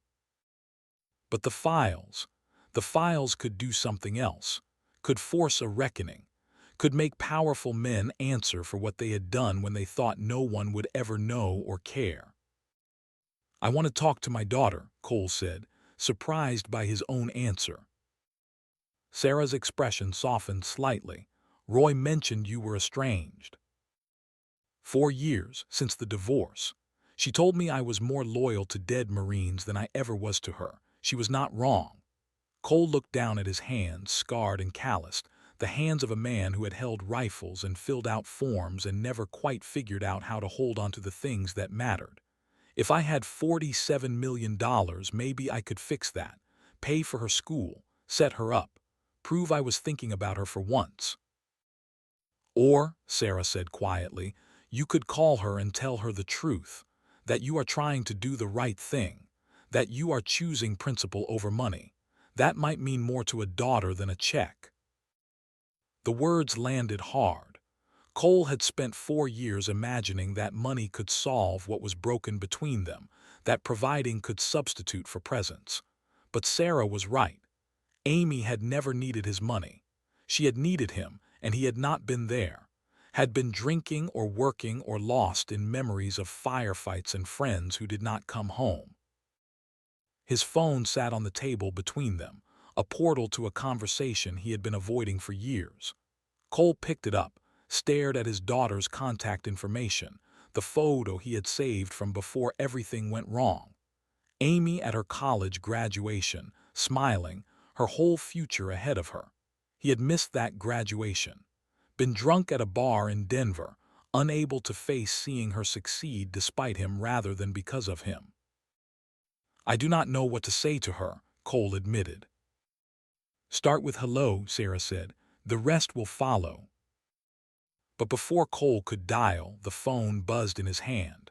Unknown number. He almost ignored it, but something made him answer. The voice on the other end was familiar, young and older at the same time, carrying a weight he recognized because he had put it there. "Dad." The word hit him like incoming fire, unexpected and devastating. "Amy." "I saw the news. About the property in Montana. About some inheritance." She paused, and Cole could hear uncertainty in the silence, the same uncertainty that had defined their relationship since she was old enough to realize her father was damaged in ways she could not fix. "Are you okay?" "I am," Cole said, his voice rough. "How did you get this number?" "I called every attorney in Montana until I found one who knew where you were. She gave me this number, said you might need to hear from me." Another pause. "Is it true? You inherited land from your grandfather." 240 acres in Powder River County. "The old bastard left it to me." Amy laughed, and the sound was so unexpected, so perfect, that Cole felt something crack in his chest. "You are calling your grandfather an old bastard. Dad, you are older now than he was when you last saw him." The math was right, and it hurt. Cole had turned 52 thinking of himself as young, or at least not old. But his grandfather had been 49 when Cole was 10, the last time they had been in the same room.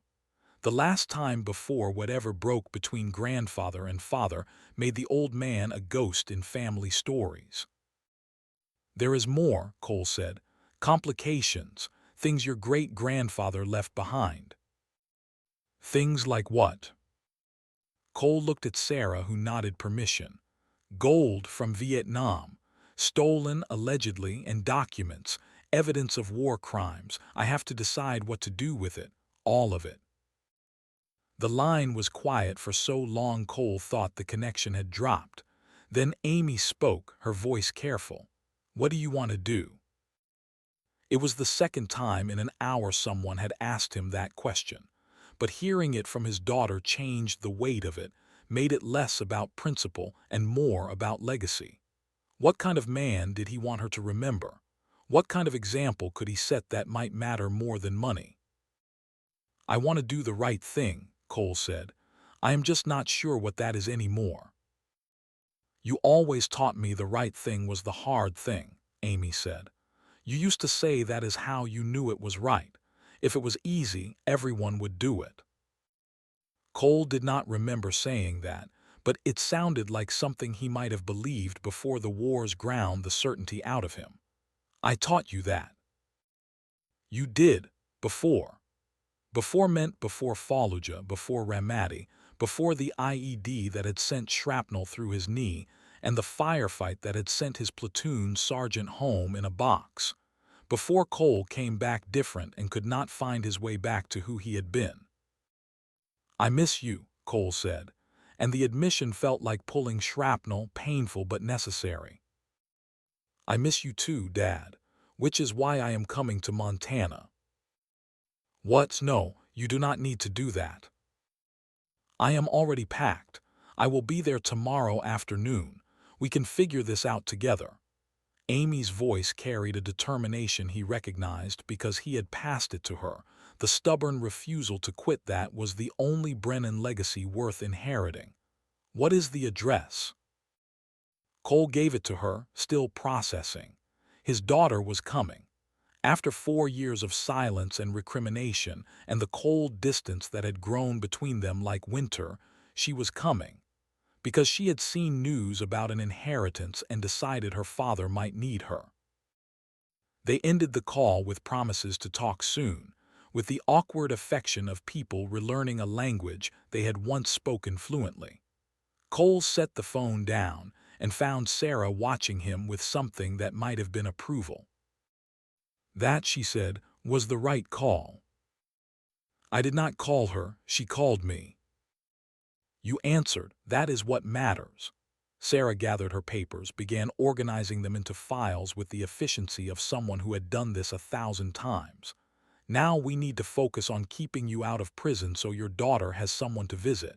I will reach out to Sterling, set up a meeting. We will negotiate from a position of strength. But you need to understand this could go sideways fast. The government does not like being backed into corners. Neither do Marines, Cole said. That night, Cole returned to the bunker. He needed to see it again, to understand what his grandfather had carried for 50 years, what weight had bent the old man until he broke. The combination lock turned smoothly now, muscle memory replacing hesitation. The steel door swung open. The lamp waited on its table like an old friend. Cole lit it, watched yellow light spread across the concrete space, illuminating the footlockers and crates and the accumulated evidence of choices made in darkness. He moved to the leather folder, pulled out documents he had not examined the first time. Deeper in the stack, he found personal letters, correspondence between his grandfather and people Cole did not recognize. One letter stopped him. It was from his father, dated 1975, written in angry slashes of pen across paper. Dad, I do not know what you did in Vietnam and I do not want to know, but whatever it was, it cost us everything. Mom left. My friend's parents do not want me around. People whisper. I graduate in 2 months and I am leaving. Do not contact me. Do not try to explain. Just stay in your compound and count whatever blood money you brought home.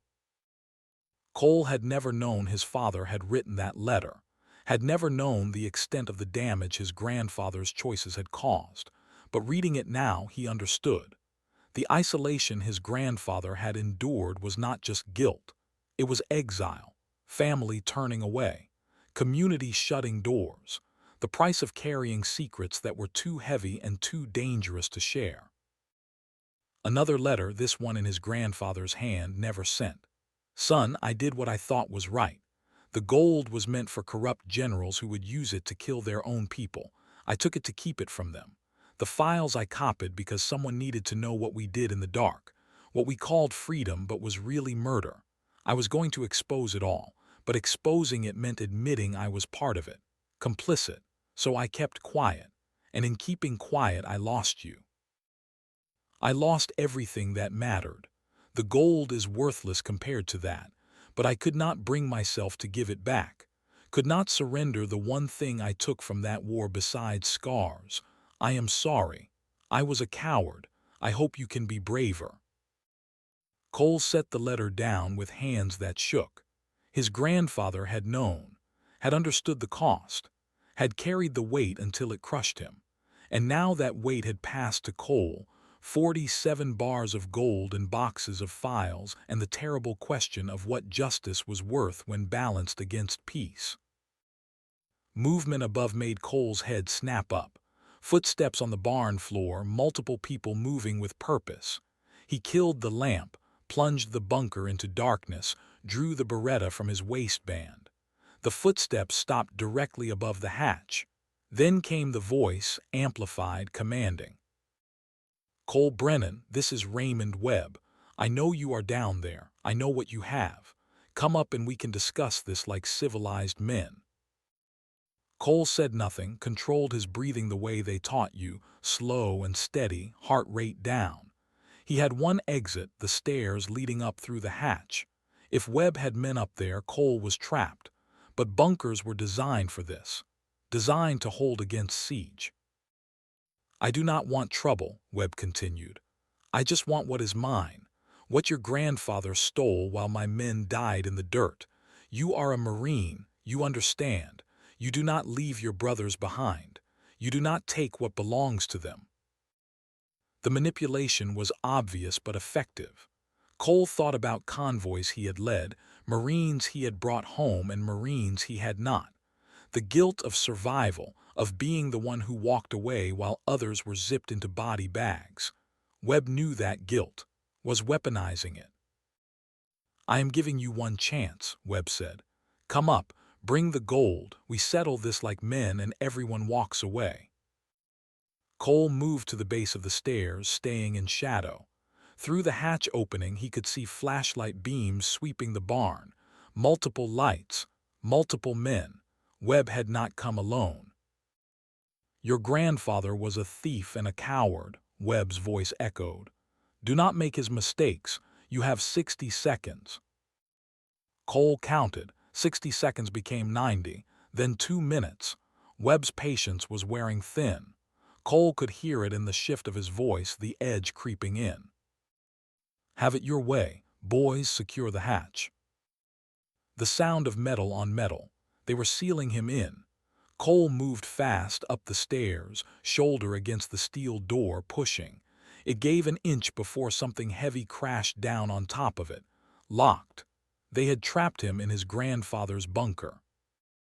He descended back into darkness, felt along the wall for what he remembered seeing. There. A shelf with camping gear, an old Coleman lantern, matches. He lit it, checked his phone. No signal. Concrete and earth blocked everything. He was alone, trapped, with no way to call for help. But his grandfather had been paranoid, had built this place to survive, which meant there was another way out. Cole moved through the bunker systematically, examining walls, floor, ceiling. Concrete everywhere, solid and unyielding. But in the far corner, behind the stack of crates containing Phoenix program files, he found it. A seam in the wall, barely visible, covered by a metal panel that was held in place with screws. He used his knife, working quickly, removing screws that fought against decades of rust. The panel came free. Behind it, darkness and the smell of earth. A tunnel, just wide enough for a man to crawl through, angling upward into the unknown. Cole grabbed the Coleman lantern, took a breath, and entered the tunnel his grandfather had built for exactly this situation. The space was tight, barely shoulder width. The walls raw earth shored up with timbers that creaked as he moved past. The tunnel climbed at a steep angle, forcing Cole to pull himself forward with his elbows. The lantern held ahead, his knee screaming protest at the angle and strain. 20 feet in, 30, 50. The tunnel seemed endless, the air growing thinner, the weight of earth above pressing down. Cole fought back the panic that wanted to close his throat, the old fear from Fallujah where they had cleared houses, and sometimes the houses collapsed and men got buried alive in rubble and dust. Then the tunnel leveled out, changed from earth to concrete pipe, wider, easier to move through. Cole crawled faster, following the pipe toward a circle of lesser darkness ahead, the exit. He emerged into night air and cottonwood trees. The the tunnel opening concealed in the creek bank 200 yards from the barn. Cole pulled himself out, lay in the grass breathing hard, his knee a white fire of pain. Behind him, in the direction of the barn, he could see flashlight beams and the shapes of men moving. Roy's property was east. Cole oriented himself, started moving through the darkness, staying low, using terrain the way they had taught him. Each step was agony, but he did not stop. Could not stop. Whatever Webb had planned, whatever was happening at the bunker, Cole needed reinforcements. Roy's house showed lights. Cole approached carefully, whistled the signal they had agreed on, 2 short bursts. The door opened immediately, Roy silhouetted against interior light, the Winchester in his hands. "What happened?" "Webb has men at my property, sealed the hatch. I got out through the tunnel." Roy moved fast for a 76-year-old man, grabbing a phone, dialing numbers from memory. "How many men?" "At least 6, maybe more." Roy spoke into the phone rapid-fire instructions, then hung up and grabbed a jacket. "Help is coming, but we need to slow Webb down, keep him from tearing that bunker apart." "How?" "The way we always did. We call in the Brotherhood." What happened next would be talked about in Powder River County for years. Within an hour, trucks started arriving. Not new trucks like Webb drove or Victoria Bridger owned, but working trucks, ranch trucks, the kind that had carried hay and pulled trailers and earned their dents honestly. Out of those trucks climbed men. Veterans, some in their 40s, bodies still hard from gyms and determination. Others in their 60s, carrying weight but moving with the confidence of people who had seen the elephant and survived. One man was 83, walked with a cane, had a chest full of medals from Vietnam, and a look in his eyes that said he was not done fighting. Roy had called his network, the informal chain of men who had served and knew that when a brother was in trouble you showed up. No questions, no hesitation. You just came. Cole stood in Roy's yard and watched them assemble, watched them shake hands and exchange the abbreviated greetings of men who understood each other without needing words. A dozen veterans, then 15, then 20, all armed, all serious, all ready. A retired master sergeant named Tom Garrett took point, organized them with the efficiency of someone who had done this in countries where the stakes were higher and the rules fewer. "We form a perimeter around the Brennan property. No one in, no one out. We are not looking for a fight, but we are ready if they bring one." They moved out in teams, spreading through the darkness like smoke, taking positions that gave them sight lines and cover. Cole moved with them, his knee protesting but his training overriding pain. This was what he knew. This was who he was. Not a security guard or a divorced father or a man with too many regrets. A Marine, part of something larger than himself. Webb's men saw them coming. Flashlights turned outward, voices raised in alarm. The veterans did not hide. They walked in openly, weapons visible but not raised, a show of force that was also a promise. "We are here. We are not leaving. Choose wisely." Webb himself came out of the barn, flanked by men who were clearly private security, the kind hired by people with money and problems. He saw the ring of veterans surrounding his position, and his face went through several expressions before settling on controlled fury. "This is private property," Webb said, his voice carrying across the space. "You are all trespassing." "Funny thing about that," Tom Garrett called back. "This land belongs to Cole Brennan. You are the one trespassing, along with your hired guns." "I have documentation, legal claim to materials stored on this property." "Then take it to court, but you are leaving tonight now." The standoff held, both sides measuring the other. Webb's men were professionals, but they were also employees. They got paid to provide security, not to fight a war against 20 armed veterans who looked like they would welcome the excuse. Webb made the calculation, backed down. This is not over, Brennan. I will have what is mine. You had your chance, Cole said, stepping forward. You were there, could have taken the gold then, but you ran while my grandfather stayed. Difference between a Marine and a soldier, I guess. It was a low blow designed to provoke, and it worked. Webb's face flushed. Your grandfather was a thief, killed my men as surely as the Viet Cong did. My grandfather survived. That is not a crime. Taking what the enemy could not use, that is field expedience. What you wanted to do was steal from the dead. Cole held Webb's stare. Now get off my land.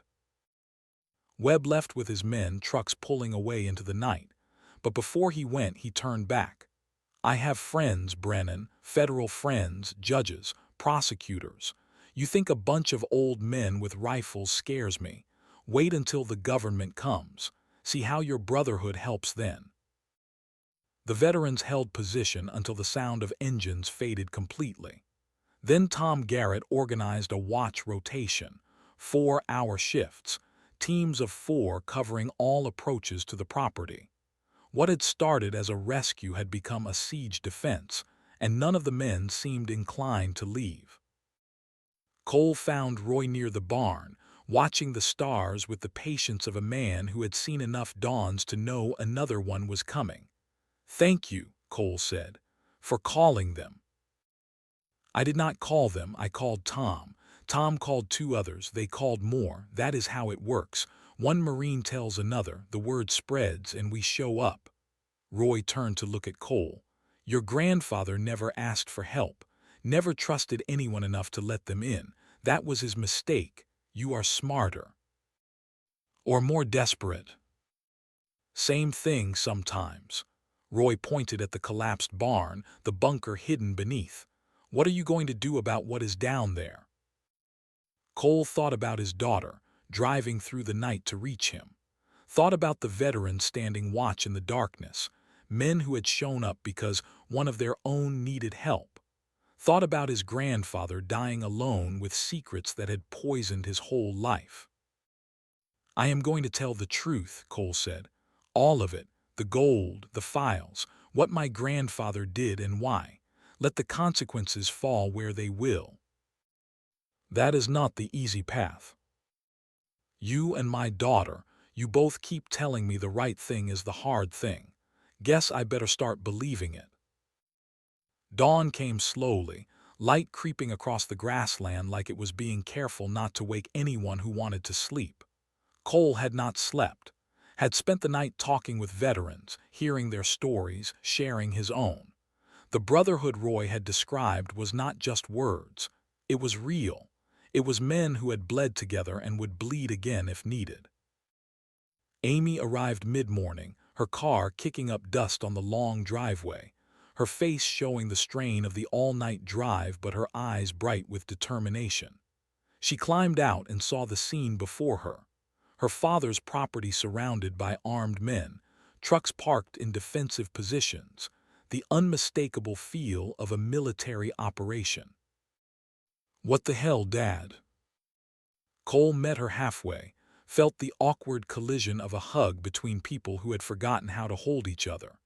She smelled like coffee and road miles, and something he could not name but recognized as home. It is complicated, he said. Complicated how? I thought you inherited a ranch. This looks like you inherited a war. Both, maybe. Cole took her hand, led her toward the house. I have things to tell you, things about your great-grandfather, about me. It is not going to be easy to hear. They sat at the kitchen table, the same table where every hard conversation in this family seemed to happen. Cole told her everything. The bunker, the gold, the Phoenix program files, Webb's threats, Victoria Bridger's offers, the choice he was facing between wealth and principle. Amy listened without interrupting. When he finished, she sat back, processed it all, then asked the question that cut to the heart of everything. What do you want to do? For the 3rd time in 2 days, someone asked him that. But this time, Cole knew the answer.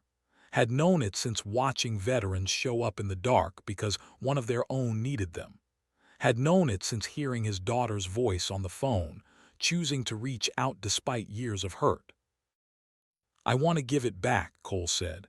"The gold, return it to the government.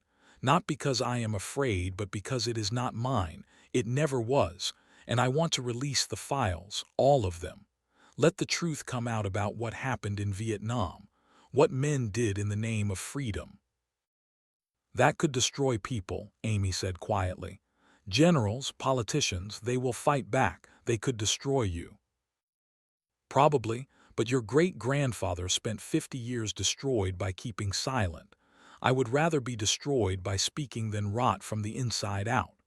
Cole met his daughter's eyes, saw his own conviction reflected there. "You told me I taught you the right thing was the hard thing. Time I started living that again." Amy reached across the table, took his hand, squeezed. "Okay, then we do this together, you and me, like we should have been doing all along." Outside, the sun climbed higher. The veterans maintained their watch. And somewhere, Webb was planning his next move, Sterling was preparing legal papers, Victoria Bridger was calculating angles. The fight was far from over. But for the first time since inheriting 240 acres and all their buried secrets, Cole Brennan felt like he was standing on solid ground. His daughter beside him, brothers at his back, the truth waiting to be told. The land his grandfather had died protecting was finally becoming his own. The federal agents arrived in black SUVs that moved across the Montana landscape like predators, out of place against the grass and sky, and the patient endurance of land that had seen governments come and go.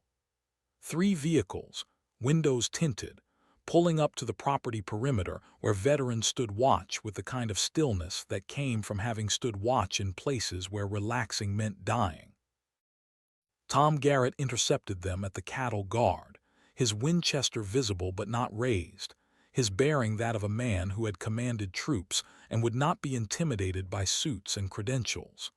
The lead agent stepped out, a woman in her late 30s with dark hair pulled back severe and eyes that missed nothing.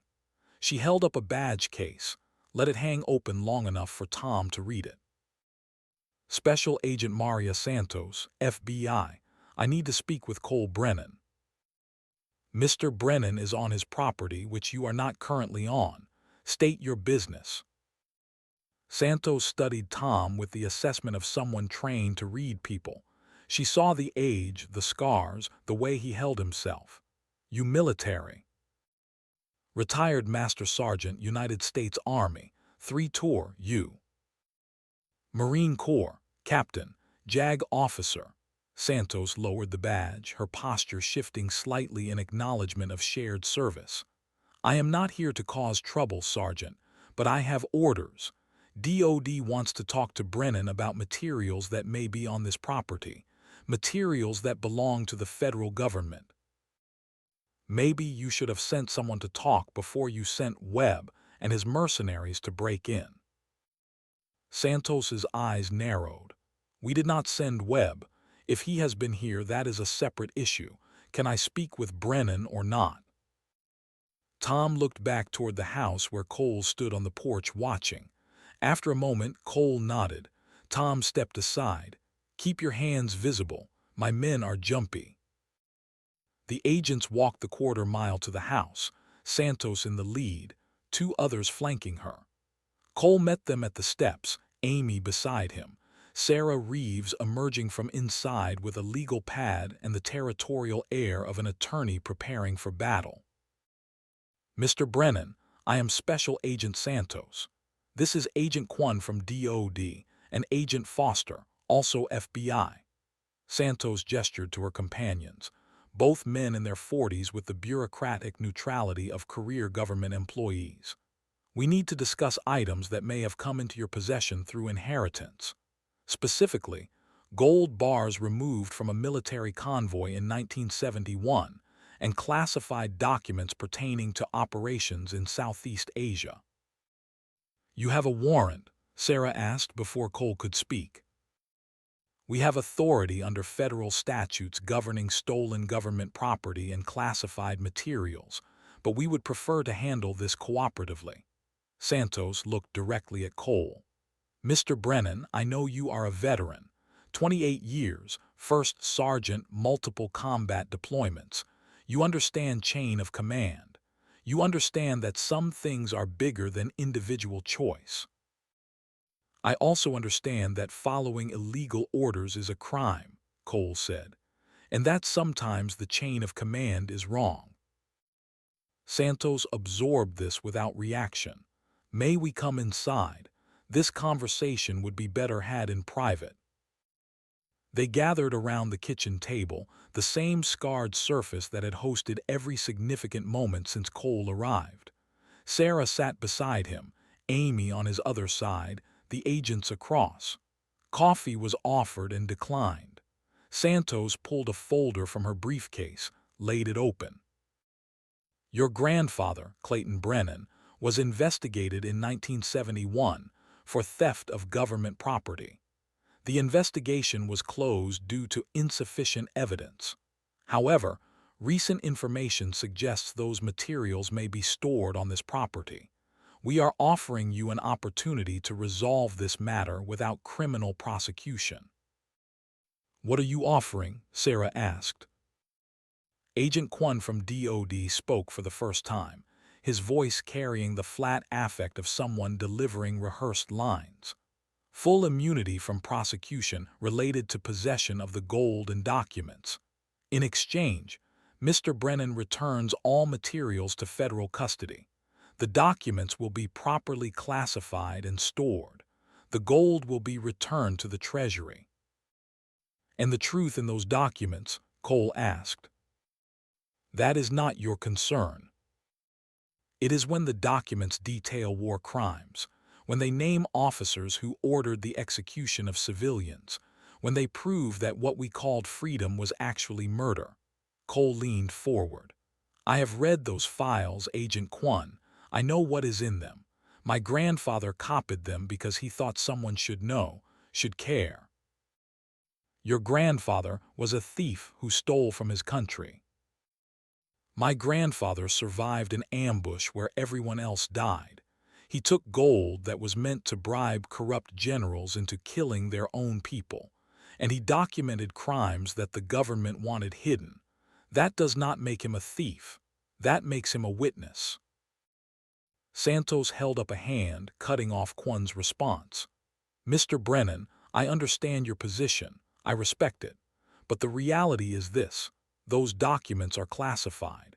Their release would damage national security, compromise intelligence methods, and harm ongoing diplomatic relationships. What happened 50 years ago in Vietnam is not something that can be litigated now. Why? Because the men who ordered those operations are still alive, still powerful. Cole pulled out his phone, showed Santos a photo he had taken in the bunker. A Phoenix program after action report with a general's signature at the bottom. This man is a respected statesman now, writes memoirs, gives speeches about honor and duty. Should he get to keep that while the people he had killed stay buried? That is not for you to decide. Then who? You, the government that let it happen in the first place. Cole set the phone down. My grandfather spent 50 years afraid to make this choice. It destroyed him. I am not making that same mistake. Amy spoke up, her voice cutting through the tension. What if there was a middle ground? What if the documents were turned over to a neutral party? Historians, journalists, people who could evaluate them properly. That is not acceptable, Kwon said flatly. Then neither is your offer, Cole replied. The negotiation stalled there. Santos tried different angles, offered variations on immunity and protection, suggested compromise positions that all ended with the documents disappearing into classified vaults. Sarah parried each offer with legal precedents, with questions about jurisdiction and authority, with the threat of Cole simply burning everything and denying it existed. Finally, Santos closed her folder. You have 24 hours to reconsider. After that, we will pursue other avenues. Subpoenas, search warrants, federal charges. We will get those materials, Mr. Brennan. The only question is whether you cooperate and walk away clean or resist and spend the rest of your life fighting legal battles you cannot win. I have fought battles I could not win before, Cole said, still here. The agents left, their SUVs pulling away with the same predatory silence they had arrived with. Cole watched them go, felt the weight of the ultimatum settle on his shoulders like gear before a patrol. 24 hours. One day to decide whether to surrender what his grandfather had died protecting, or fight the United States government with nothing but principle and the truth. They will come back with warrants, Sarah said, gathering her notes. Federal judges tend to side with national security arguments. We need to be ready. Ready how? Amy asked. Dad does not have the resources to fight the FBI in court. No, but he has something they want very badly, and sometimes that is enough. Sarah looked at Cole. There is another option. We go public first, before they can suppress it. Release the documents to multiple news organizations simultaneously. Once the information is out, it cannot be put back. That would be a crime, Cole said. Possibly, but it would also be done. The truth would be public. Generals would have to answer questions. The government would be forced to acknowledge what happened. That is what your grandfather wanted, is it not? Justice. Cole thought about the letters his grandfather had written and never sent. Thought about 50 years of silence eating away at the man until nothing remained but isolation and regret. Justice. The word carried weight, but so did consequence. If I do that, I am burning every bridge. The government will prosecute. I could go to prison. You could, Sarah agreed. But you would also be a whistleblower, a veteran exposing war crimes. The public support could be significant. And more importantly, you would be able to look your daughter in the eye and tell her you chose truth over convenience. Amy had been quiet, listening to the legal maneuvering with the same intense focus she probably brought to medical diagnoses. Now she reached out, took her father's hand. Dad, can we talk? Just us. They walked out to the porch, leaving Sarah inside making phone calls to journalists she knew, preparing contingencies. The afternoon sun slanted across the grassland, turning everything gold. Veterans still maintained their perimeter, patient as the land itself. Roy was among them now, his gray horse tied to a fence post, the old man sitting on the collapsed barn's foundation like it was a throne. I need to tell you something, Amy said. Something I have been waiting for the right moment to say, and I do not think there is going to be a perfect time, so I am just going to say it now. Cole turned to face her, saw nervousness in her expression that reminded him of when she was young, coming to him with scraped knees or failed tests, or the small disasters of childhood she needed him to fix. I am pregnant, Amy said. 38 weeks.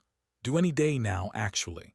I found out 8 months ago and have been trying to figure out how to tell you, or if I should tell you at all, given that we have not exactly been close. The words landed like incoming fire, unexpected and devastating in the way they rearranged everything. Cole stared at his daughter, processed the information, felt emotions cascade through him too fast to name. Surprise, joy, fear, the overwhelming sense of time moving forward whether he was ready or not.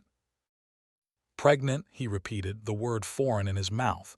38 weeks, that means. Could be any day, any hour really. Amy placed a hand on her rounded belly, the physical evidence Cole had somehow not noticed through her loose jacket. The father is not in the picture, his choice, and I am okay with that. I am 27, I have a good job, I can do this alone. Her voice carried defiance, the same stubborn independence Cole had passed to her along with his last name. But I wanted you to know, wanted you to have the chance to be involved. if you want to be.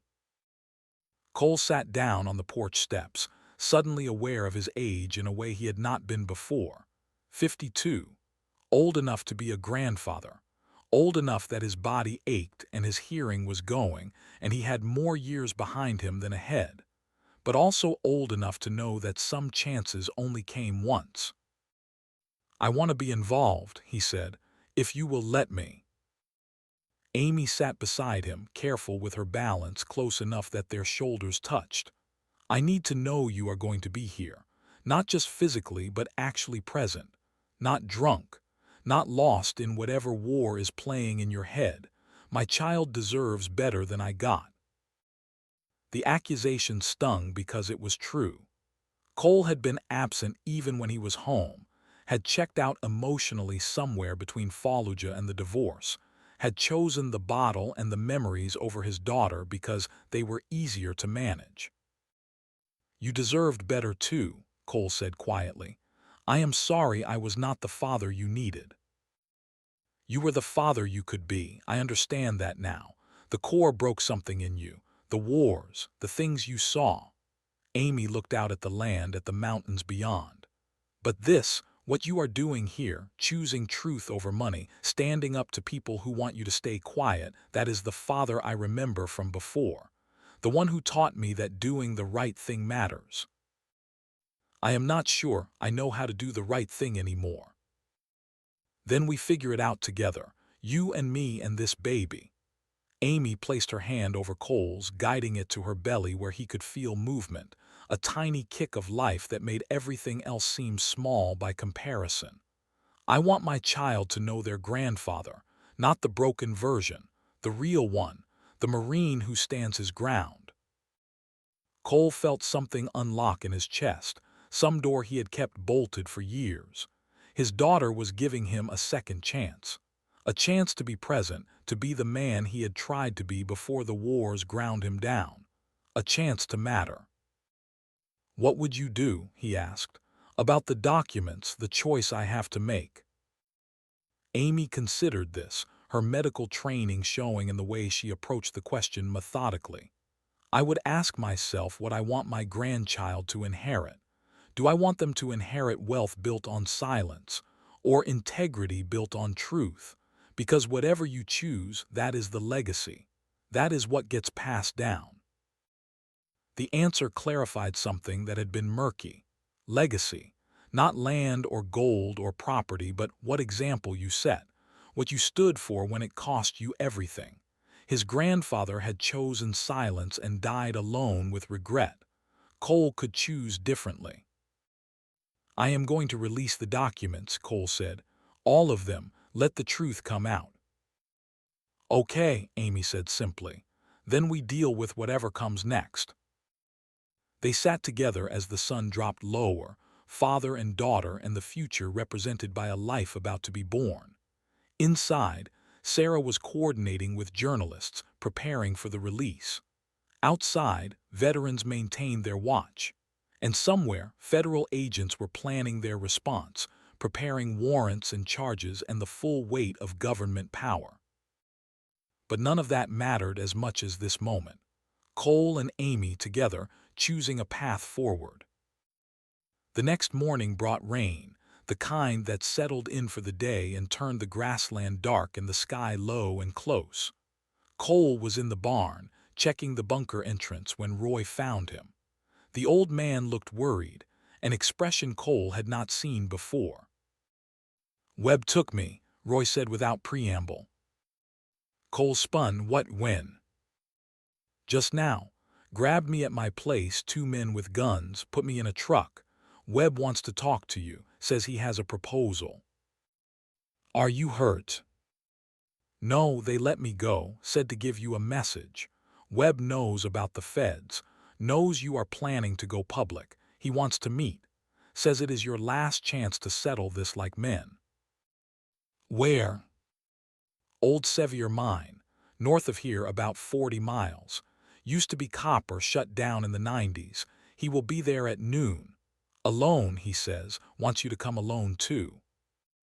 Cole checked his watch, 9:30, 2.5 hours. It is a trap. Of course it is. But he also said if you do not come, he goes to the feds himself, tells them everything about the bunker. You lose the element of surprise for your document release. The calculation was obvious. Webb was desperate, cornered, trying one last play, but he also had leverage, could force Cole's hand by accelerating the federal response, could turn what was supposed to be a controlled release into a scramble. "I am going," Cole said. "Not alone, you are not." Roy pulled out his phone. "I am calling Tom. We will set up overwatch. You go in, we provide cover. If it goes bad, we extract you." "This is not a military operation, Roy."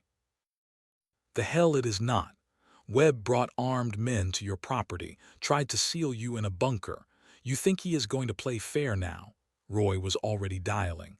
"We do this smart or we do not do it at all." Within an hour, a plan was formed.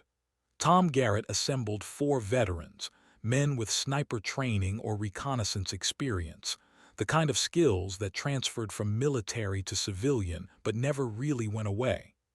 They would position around the old mine, establish fields of fire, watch Cole's back while he met with Webb. Amy wanted to come. Cole refused.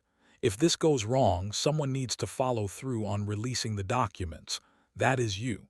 Sarah has the contacts. You make sure the truth gets out." "I do not want to lose you when I just got you back," Amy said, one hand protective on her belly. "You will not. I am good at not dying, had a lot of practice." Cole tried to smile, failed. "But if something happens, you make sure that baby knows who I was, not the drunk security guard, the Marine, the one who tried to do the right thing at the end." The drive to the Sevier mine took them through country that got progressively more broken, coulees cutting deep, rock outcroppings thrusting up like bones through skin. The mine sat in a canyon, buildings collapsed, equipment rusted, the whole place a monument to the boom and bust cycle that defined Montana mining history. Cole parked his truck a quarter-mile out, approached on foot through the rain. The veterans were already in position, invisible among the rocks and scrub, their presence only confirmed by the click in his ear from the radio Tom had insisted he wear. "We have you. 6 o'clock, 100 meters, single vehicle. Looks like Webb." Webb stood in front of a black Range Rover, expensive and out of place in the ruins. He wore ranch clothes that still looked too clean, too considered.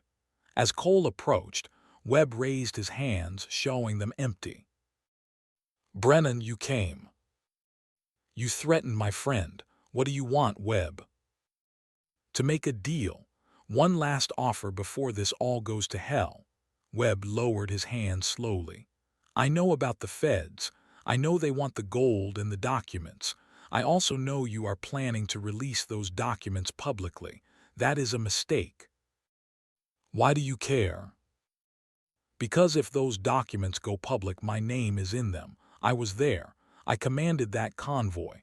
When the investigation into the missing gold happens, I become a suspect again." Webb's face twisted. "I have spent 50 years building a life, businesses, reputation. I will not let your grandfather's theft destroy that." "My grandfather did not steal from you. He survived. He left us to die, took the gold while we bled out in the jungle." Webb's voice rose, decades of resentment spilling out. "I crawled 3 miles with a bullet in my leg, watched my men die because there was no medevac, no support. And all the while, your grandfather was running with a fortune in gold. So this is revenge. 50 years later, you still want payback." "I want what is mine, what I earned in blood." Webb took a step closer. "Here is the deal. Give me the gold, just the gold. You keep the documents. Release them, burn them, I do not care. But the gold comes with me. I walk away rich, you walk away righteous. Everyone gets what they want." Cole studied the man before him, saw the desperation poorly hidden, the hunger that had driven him for 5 decades. "The gold is not mine to give. It belongs to the government." The government stole it first, took it from the American people to bribe foreign generals. What is one more theft? Webb spread his hands. Think about it. You want to be the hero who exposed war crimes. Fine, I just want to retire in comfort. We both win.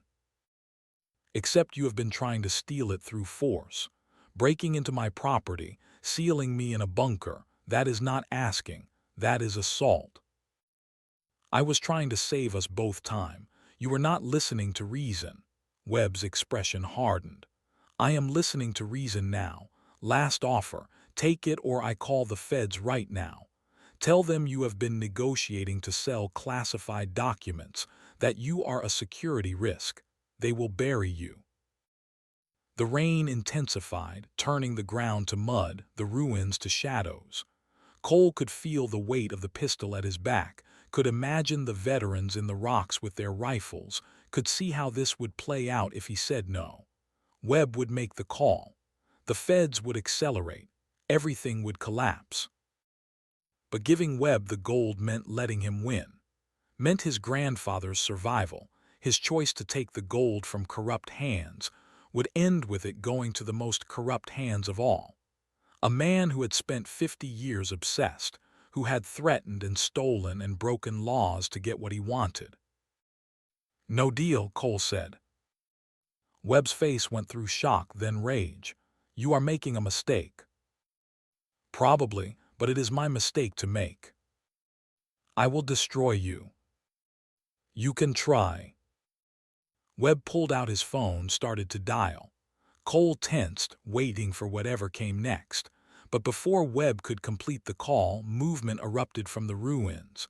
Men with rifles, tactical gear, spreading out with professional precision. Not Webb's men, federal agents. Special Agent Santos stepped into view, her weapon drawn but pointed at the ground. Raymond Webb, you are under arrest for kidnapping a federal witness, attempted extortion and conspiracy. Put the phone down. Webb froze, looked around at the agents surrounding him, then at Cole. You set me up. No, Santos said. We have had you under surveillance since you grabbed Roy Mackenzie this morning. Kidnapping gave us probable cause to monitor your movements and communications. Everything you said in the last 10 minutes was recorded, including your admission to breaking into federal property and attempting to steal government assets. As agents moved to secure Webb, Santos approached Cole. You can call off your overwatch, Mr. Brennan. We know they are out there. This is over. What about the documents? Cole asked. That is still being negotiated. But kidnapping a Marine veteran gave us probable cause we needed. What we heard in the last 10 minutes was very interesting, particularly your refusal to sell classified information. Santos holstered her weapon. You should know, there are people in DOD who think those Phoenix program files should see the light. Not everyone agrees with keeping war crimes classified forever. But the official position is still silence. For now, but official positions change, especially when veterans stand up for what is right. Santos looked at him with something that might have been respect. Go home, Mr. Brennan. Spend time with your daughter. We will be in touch. The drive back was quiet, Cole processing what had happened. Webb arrested. The feds involved, but not immediately hostile. The documents still in play, but the dynamic shifted. He arrived at the property to find Amy on the porch, relief flooding her face when she saw him unharmed. It worked, she asked. Webb is arrested. The rest is still uncertain.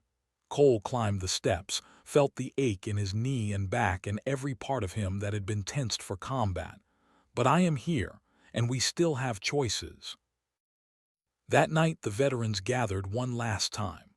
Tom Garrett produced a bottle of whiskey that had been made when they were young, passed it around the fire they built in the yard.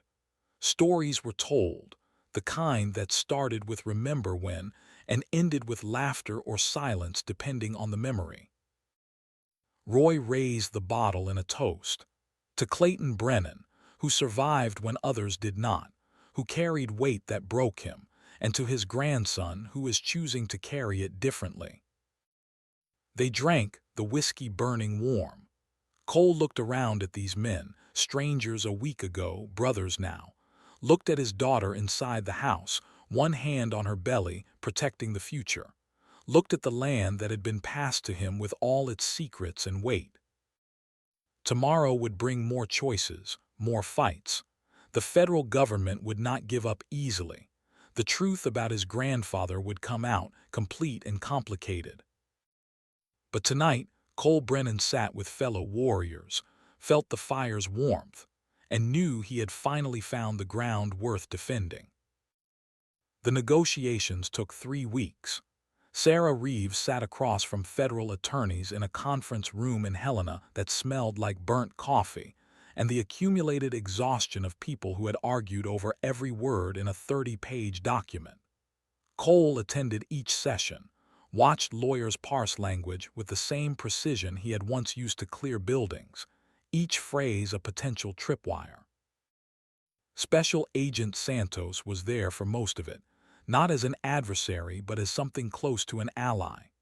She had served, understood the weight of choices made under fire, recognized in Cole the same struggle her own father had carried home from Desert Storm. When the DOD lawyers pushed for complete silence, for the documents to disappear into classified vaults forever, Santos quietly reminded them of optics, of how it would look if a decorated Marine veteran went to prison for exposing war crimes, while the officers who ordered those crimes collected pensions. The final deal came together on a Thursday afternoon when rain hammered the windows and everyone was tired enough to compromise. Cole would return the gold to the United States Treasury. In exchange for its recovery, the government would pay a finder's fee of 10%, standard practice for lost federal property. $4.7 million. Enough to change everything, though not in the way Webb had imagined. The Phoenix program documents would be donated to the National Archives. They would remain classified for 25 years, enough time for most of the men named in them to face whatever judgment waited beyond this life. But after those 25 years, they would become public record. The truth would come out, just not today. In return, Cole received full immunity from any prosecution related to possession of stolen property or classified materials. The eminent domain case Victoria Bridger had filed quietly disappeared, her legal standing evaporating once federal investigators started asking questions about her financial relationship with Webb. Turned out she had been bankrolling his search for the gold, expecting a cut when he found it. That made her complicit in his crimes, and Bridger Land and Cattle spent more time defending itself than expanding. Sarah had smiled when she handed Cole the final agreement to sign. Your grandfather would have been proud. You got justice, just on a timeline. 25 years is a long time, Cole said, pen hovering over signature line. It is, but it is also inevitable. The truth comes out eventually. This way, you get to rebuild your life while it waits. She pointed at the finder's fee clause. $4.7 million is not $47 million, but it is enough to do something meaningful. Cole signed. The ink was barely dry when Amy called to say she had gone into labor. The drive to Billings took 2 hours that felt like 6. Cole gripped the steering wheel and tried to remember how to breathe, tried to process that he was about to become a grandfather while simultaneously becoming something close to wealthy. The hospital parking lot was full, the November sky dark by 4 in the afternoon, the world moving forward whether he was ready or not. Amy was in a delivery room on the 3rd floor, surrounded by nurses and monitors and the organized chaos of birth. She saw Cole through the window, waved him in with a tired smile. Her hair was sweat dark, her face showing the strain of labor, but her eyes were clear and focused. You made it, she said. I made it. Cole moved to her side, took her hand when she offered it. How are you doing? I have been better, but also worse. Remember that time I broke my arm falling off the garage roof? You were 8, nearly gave me a heart attack. This is harder than that, but I am tougher now. Amy squeezed his hand as a contraction hit, breath through it the way the nurses coached. When it passed, she looked at Cole with an intensity that reminded him of mission briefings, of moments before convoys rolled out when everyone knew the importance of what came next. I want you in here. When the baby comes, I want you to be the first one to hold him besides me. Him.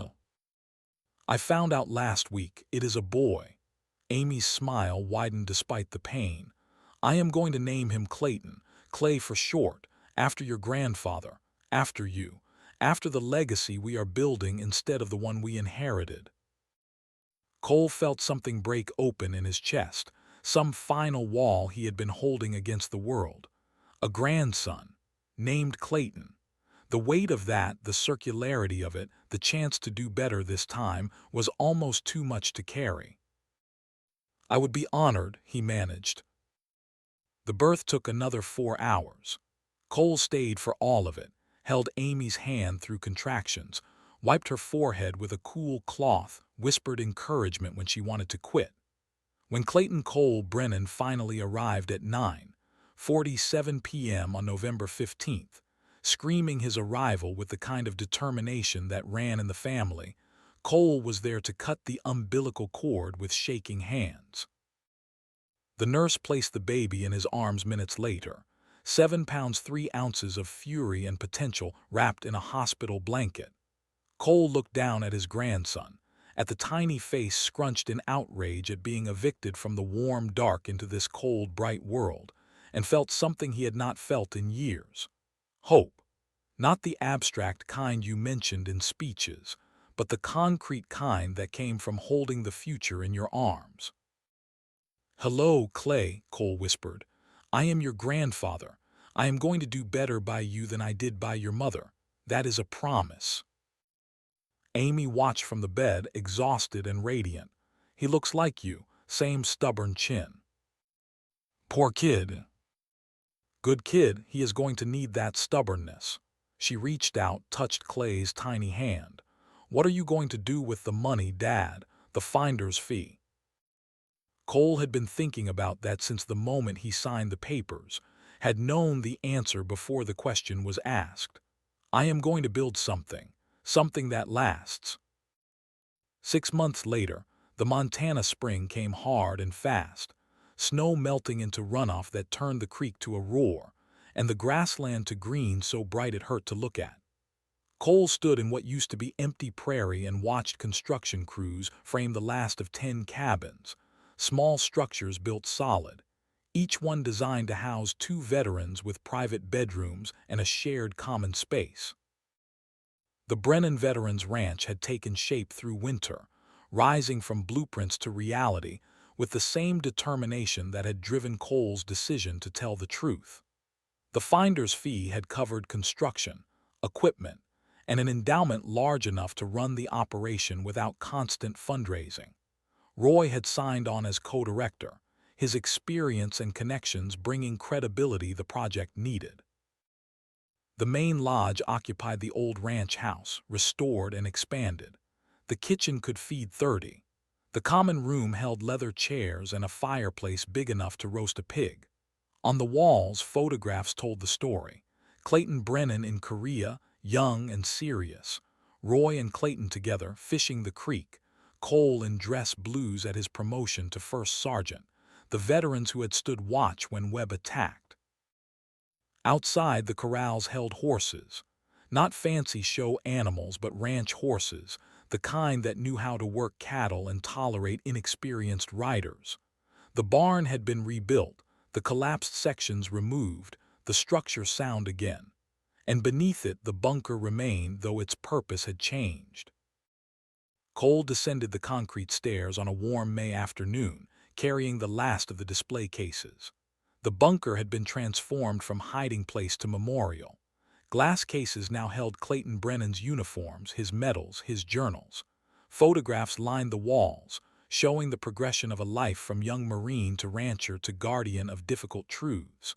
And in the center, where the gold bars had once sat, a simple plaque read, "Return to the people, 2024. Some debts must be paid. Some truths must be told."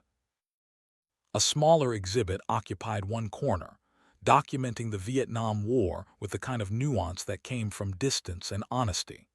The Phoenix program was mentioned, its excesses noted without glorification or complete condemnation.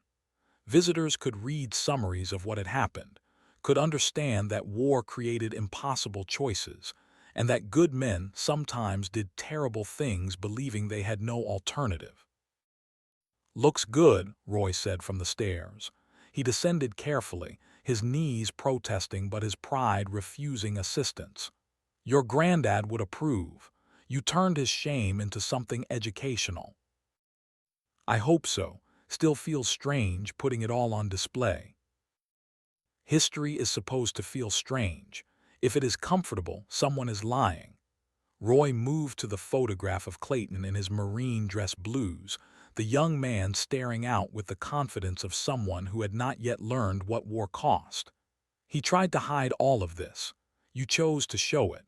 That is the difference between his generation and yours. "My generation hides plenty." "Sure, but you are learning to stop. That is progress." They climbed back up to find Amy arriving with Clay, now 6 months old and fascinated by everything. She carried him across the yard, pointing out horses and buildings and the mountains beyond, narrating the world with the patience of a mother who understood that learning started early. "Uncle Roy," she called, using the title they had all agreed on despite no blood relation. "Can you watch Clay for a minute? I need to talk to Dad." Roy took the baby with practiced ease, started walking toward the corrals where a mare and foal grazed. Amy led Cole to the porch of the main lodge, sat on the steps that had become their place for important conversations. "The first group arrives next week," she said. 10 veterans, are you ready?" Cole thought about that. Ready implied preparation, training, the ability to handle what came next. But this was not a mission with clear objectives and known enemy positions. This was helping men who carried the same weight he carried, who struggled with the same demons, who needed what he was only beginning to find himself. "No," he admitted, "but I am doing it anyway." "That is very on brand for you." Amy smiled, but it faded quickly. "I have been thinking about something, about the documents, the Phoenix program files." "What about them?" 25 years is a long time. You will be 77 when they go public. I will be 52. Clay will be 25. She looked out at the land, the ranch taking shape. "What if the men named in those files come after us, after what you built here? They will still be powerful even if they are old."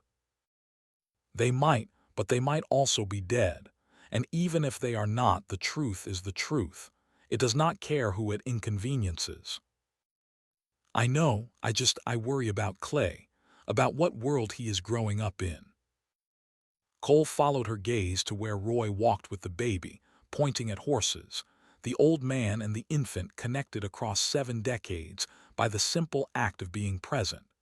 He is growing up in a world where his grandfather chose truth over money, where broken men come to heal on land that was paid for with honesty, where the past is not buried but examined. That is better than the world I grew up in. Is it enough? It is a start, and starts matter. The first veterans arrived on a Tuesday, driving trucks and cars up the long driveway, their faces showing the same uncertainty Cole had felt when he first saw the property.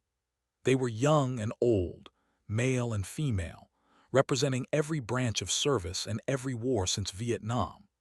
What united them was damage, the kind that did not show on body but lived in nightmares and triggers, and the inability to connect with a world that had not shared their experiences. Cole met each one personally, shook hands, showed them to cabins, explained the rules. No drinking, no drugs, no violence, but also no judgment. What happened here stayed here. What was said in group sessions was protected. The ranch was neutral ground, a place to breathe and remember how to be human again. The daily routine was simple. Morning chores, feeding horses and cattle, mending fence, the kind of manual labor that gave purpose without demanding too much thought. Afternoons were for therapy, one-on-one sessions with counselors or group discussions led by Roy, who had decades of perspective and the credibility of his own scars. Evenings were for meals together, for sitting on the porch and watching the land fade into darkness, for the slow rebuilding of trust in yourself and others. Cole participated in everything. He fed horses alongside a kid from Iraq who had not slept more than 3 hours straight in 5 years. He mended fence with a woman from Afghanistan who could not be in crowds without panic attacks. He sat in group therapy and listened to stories that could have been his own, about firefights and IEDs and friends who did not make it home. And slowly, over weeks and months, he watched the veterans start to heal, saw the kid from Iraq sleep through the night, saw the woman from Afghanistan laugh at something Roy said, saw men and women who had arrived broken start to put themselves back together, one fence post and group session at a time. Summer turned to fall. The first group graduated, moving on to jobs and families and lives that were not perfect but were possible. A second group arrived, then a third. The Brennan Veterans Ranch developed a reputation, word spreading through VA hospitals and veteran networks, the kind of organic growth that came from actually helping people rather than just claiming to. Amy visited every few weeks, bringing Clay, watching him grow from infant to baby to toddler on the land that was becoming his inheritance. She and Cole had rebuilt their relationship through those visits, through phone calls and text messages, and the slow accumulation of present moments that replaced the absent years. On a crisp November day, with snow threatening in the clouds and the grass gone gold with autumn, the ranch hosted its first Veterans Day ceremony. Cole had not planned anything elaborate, just a simple gathering, but word spread and people came. Veterans from across Montana, families, local community members, over 100 people filling the yard. Tom Garrett organized the color guard, 4 veterans presenting flags with the precision of a military ceremony. The American flag, the Montana state flag, the POWMA flag, and flags for each branch of service. They raised them at the new flagpole Cole had installed near the entrance, the halyard clicking against metal in the wind. Cole stood before the assembled crowd, uncomfortable with public speaking, but understanding its necessity. He wore his dress blues, the uniform still fitting though snugger than it used to be, the medals heavy on his chest. "My grandfather taught me something about land," Cole began, his voice carrying across the quiet. "He taught me that land is not what you own. It is what you protect, not just the soil, but what the soil represents. Home, family, brothers and sisters who stand beside you when the world goes dark."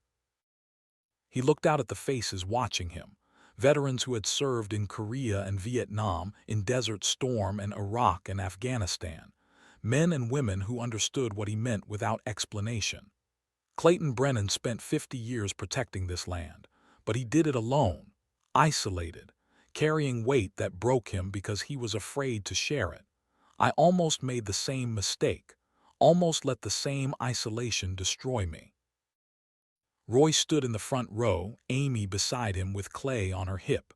The veterans from the current group clustered together, their presence a testament to the choice Cole had made.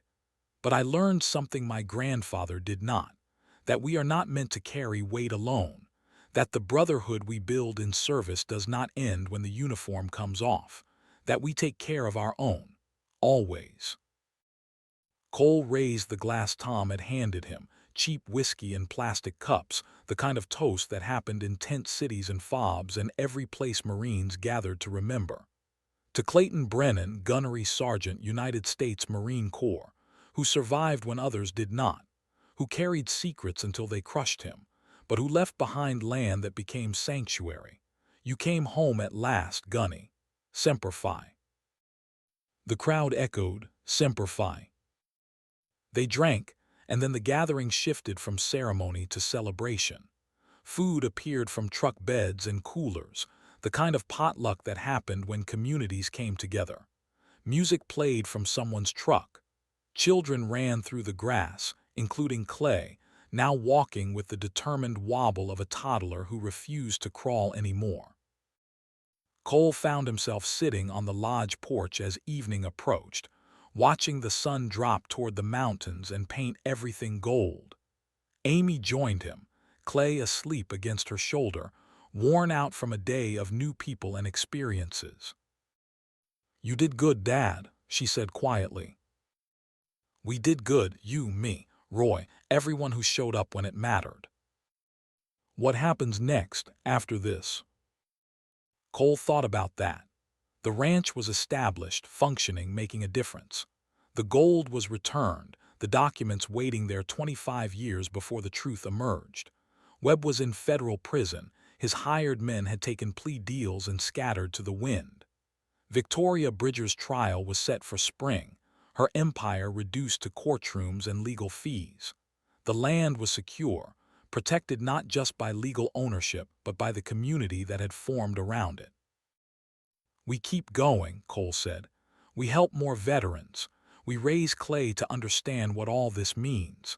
We live on this land the way it deserves to be lived on, together." "That sounds nice, simple." "The best things usually are." They sat in comfortable silence as stars began to appear, the kind of stars that only existed in places far from cities, where the sky opened up forever. Roy approached with a bottle of the good whiskey, the kind saved for important moments. "Thought we could use this," he said, pouring 3 glasses, handing one to Amy and Cole, "to toast properly." "To what?" Amy asked. "To home, to family, to the legacy we choose instead of the one we inherit." Roy raised his glass. "Your granddad would be proud, Cole, not of what he did, but of what you did with it." They drank, the whiskey warming against the November chill. In the distance, laughter echoed from the lodge where veterans and families gathered. The smell of coffee and wood smoke drifted on the wind. Clay stirred against Amy's shoulder, mumbled something in sleep, settled again. "I keep thinking about the moment I got that letter," Cole said. "About the property, the inheritance. I almost did not come. Almost threw it away, figured it was someone else's problem." "What changed your mind?" Amy asked. "I do not know, curiosity, desperation, maybe just the fact that I had nowhere else to go." Cole looked at the land spreading away into darkness, the mountains black against the stars. "But I am glad I came. This place, it saved me, gave me something worth fighting for." "It saved all of us," Roy said. "I was just an old man waiting to die when you showed up. Now I am running a ranch, helping veterans, part of something that matters. That is a hell of a retirement plan." "And I got my father back," Amy added. "Got to watch him become the man he always was underneath the damage. Got to give my son a grandfather who will teach him what honor actually means." They sat together as the night deepened, 3 generations connected by choice and blood and the land that held them. Above, stars wheeled in their ancient patterns, indifferent to human drama but beautiful anyway. Below, the ranch settled into evening routine, lights coming on in cabins, the day ending and tomorrow waiting. Cole thought about his grandfather, about Clayton Brennan, who had survived Korea and Vietnam, who had stolen gold to keep it from corrupt hands, who had documented war crimes hoping someone would care. The old man had died alone, broken by the weight of secrets and the isolation that came from carrying them. But that was not how the story ended. Cole had taken that weight and transformed it, turned the bunker into a memorial, the gold into a finder's fee that funded healing, the documents into a time bomb of truth that would eventually detonate. The land his grandfather died protecting had become something more than property. It had become purpose. A truck pulled up near the lodge, headlights cutting through the dark. A man climbed out, moved with the careful deliberation of someone navigating new territory. He was maybe 40, with the bearing of a soldier and the uncertainty of someone who had lost his way. Tom Garrett met him, shook his hand, spoke quietly. The man nodded, looked around at the ranch, at the lights and the mountains and the flag still flying in the darkness. His shoulders, which had been tight with tension, relaxed slightly. He had found what he was looking for. "New arrival?" Amy asked. "Looks like it." Cole stood, felt his knee protest but ignored it. "I should go say hello." "Want company?" "No, this one I do myself." Cole walked across the yard to where Tom stood with the new veteran. Up close, the man was younger than Cole had thought, maybe 35, with eyes that had seen too much too fast. Iraq, probably, or Afghanistan.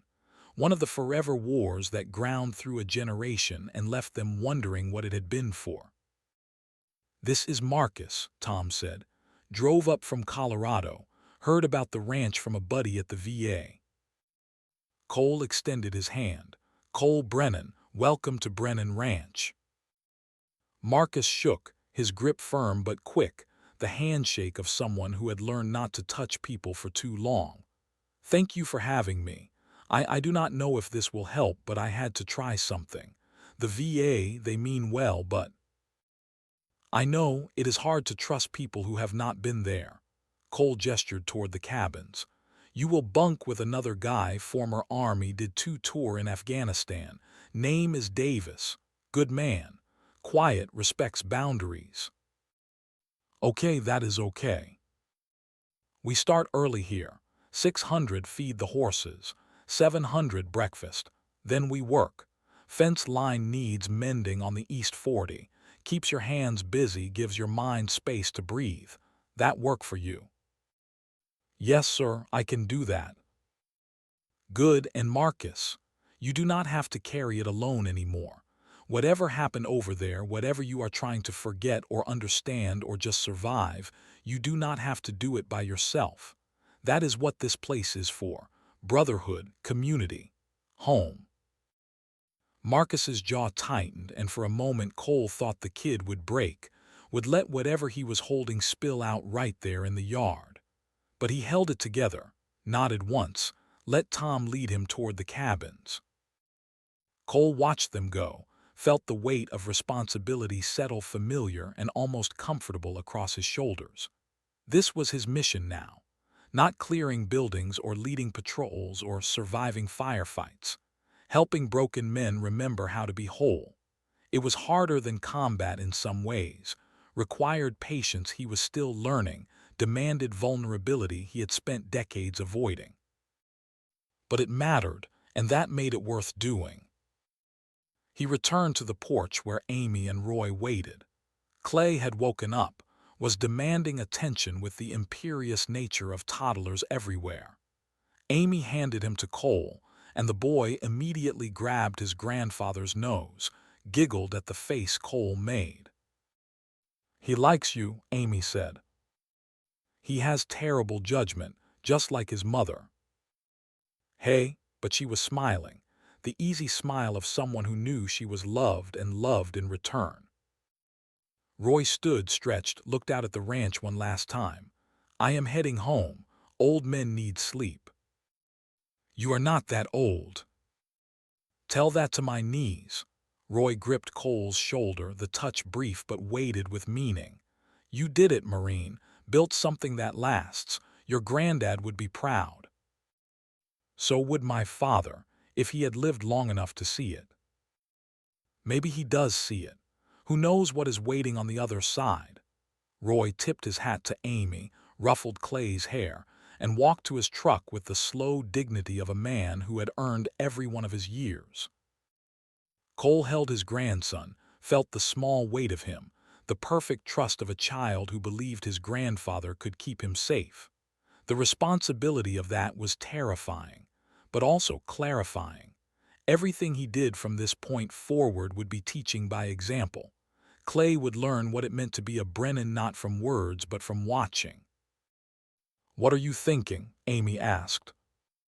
"That I want to be here for everything. First words, first steps, first day of school, all of it, everything I missed with you. You were deployed, you did not have a choice. I had choices, I just made the wrong ones, chose the core over family, chose the bottle over being present, chose isolation over asking for help." Cole looked at his daughter, saw forgiveness in her eyes that he was still learning to accept. "I am choosing differently now, choosing to be here, to show up, to build something that lasts longer than me. Like the ranch. The ranch, like this family, like the example I set for Clay." He shifted the boy to his other arm, pointed at the mountains dark against the stars. "Someday he will ask about his great-great-grandfather, about the gold and the documents and all the complicated history. And I will tell him the truth, all of it, the theft and the survival and the choice to hide instead of speak. But I will also tell him how that story ended, with healing instead of isolation, with community instead of fear, with truth instead of silence." Amy leaned against him, her head on his shoulder. "That is a good story. It is the only story worth telling." They sat together until Clay fell asleep again, until the last of the guests departed, until the ranch quieted into night routines and the promise of tomorrow. Cole carried his grandson inside, laid him in the portable crib Amy had set up, watched the boy sleep with the intensity of someone who understood how fragile peace was and how worth protecting. Outside, the wind moved through the grass with the sound of whispered conversations, old voices and new ones mixing together. The flag snapped against the halyard, a rhythm like a heartbeat. And somewhere in the darkness, the land itself seemed to exhale, satisfied at last with the men who held it. Cole walked to the window, looked out at the property that had been burden and inheritance and salvation all at once. 240 acres that had cost his grandfather everything and given Cole back his life. Land that was more than dirt and grass and mineral rights. Land that had become purpose. On the desk behind him, a letter waited, handwritten on heavy paper, addressed to his grandson. Cole had started it months ago, adding to it whenever the words came, building a document that would explain everything when the time was right. The letter began simply. "Clay, by the time you read this, you will be old enough to understand that the world is complicated, that good men can do bad things and bad men can do good things, and that justice is not always immediate but it is always necessary. Your great-great-grandfather Clayton Brennan was all of those contradictions. This is his story. This is our story.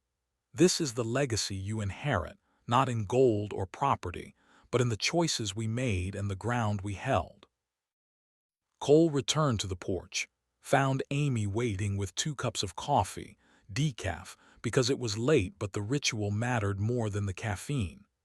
They sat on the steps and watched the stars, father and daughter, connected by everything they had survived and everything they were building. "Thank you," Cole said. "For what?" "For calling, for coming, for giving me another chance. You are my father. That is what daughters do. Not all of them. Some of us do not deserve it. Maybe not, but you are earning it now, every day. That counts for something."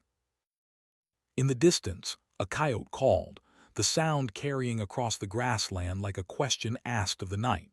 Another answered and another, until the darkness was filled with their chorus. Clay stirred in his sleep but did not wake.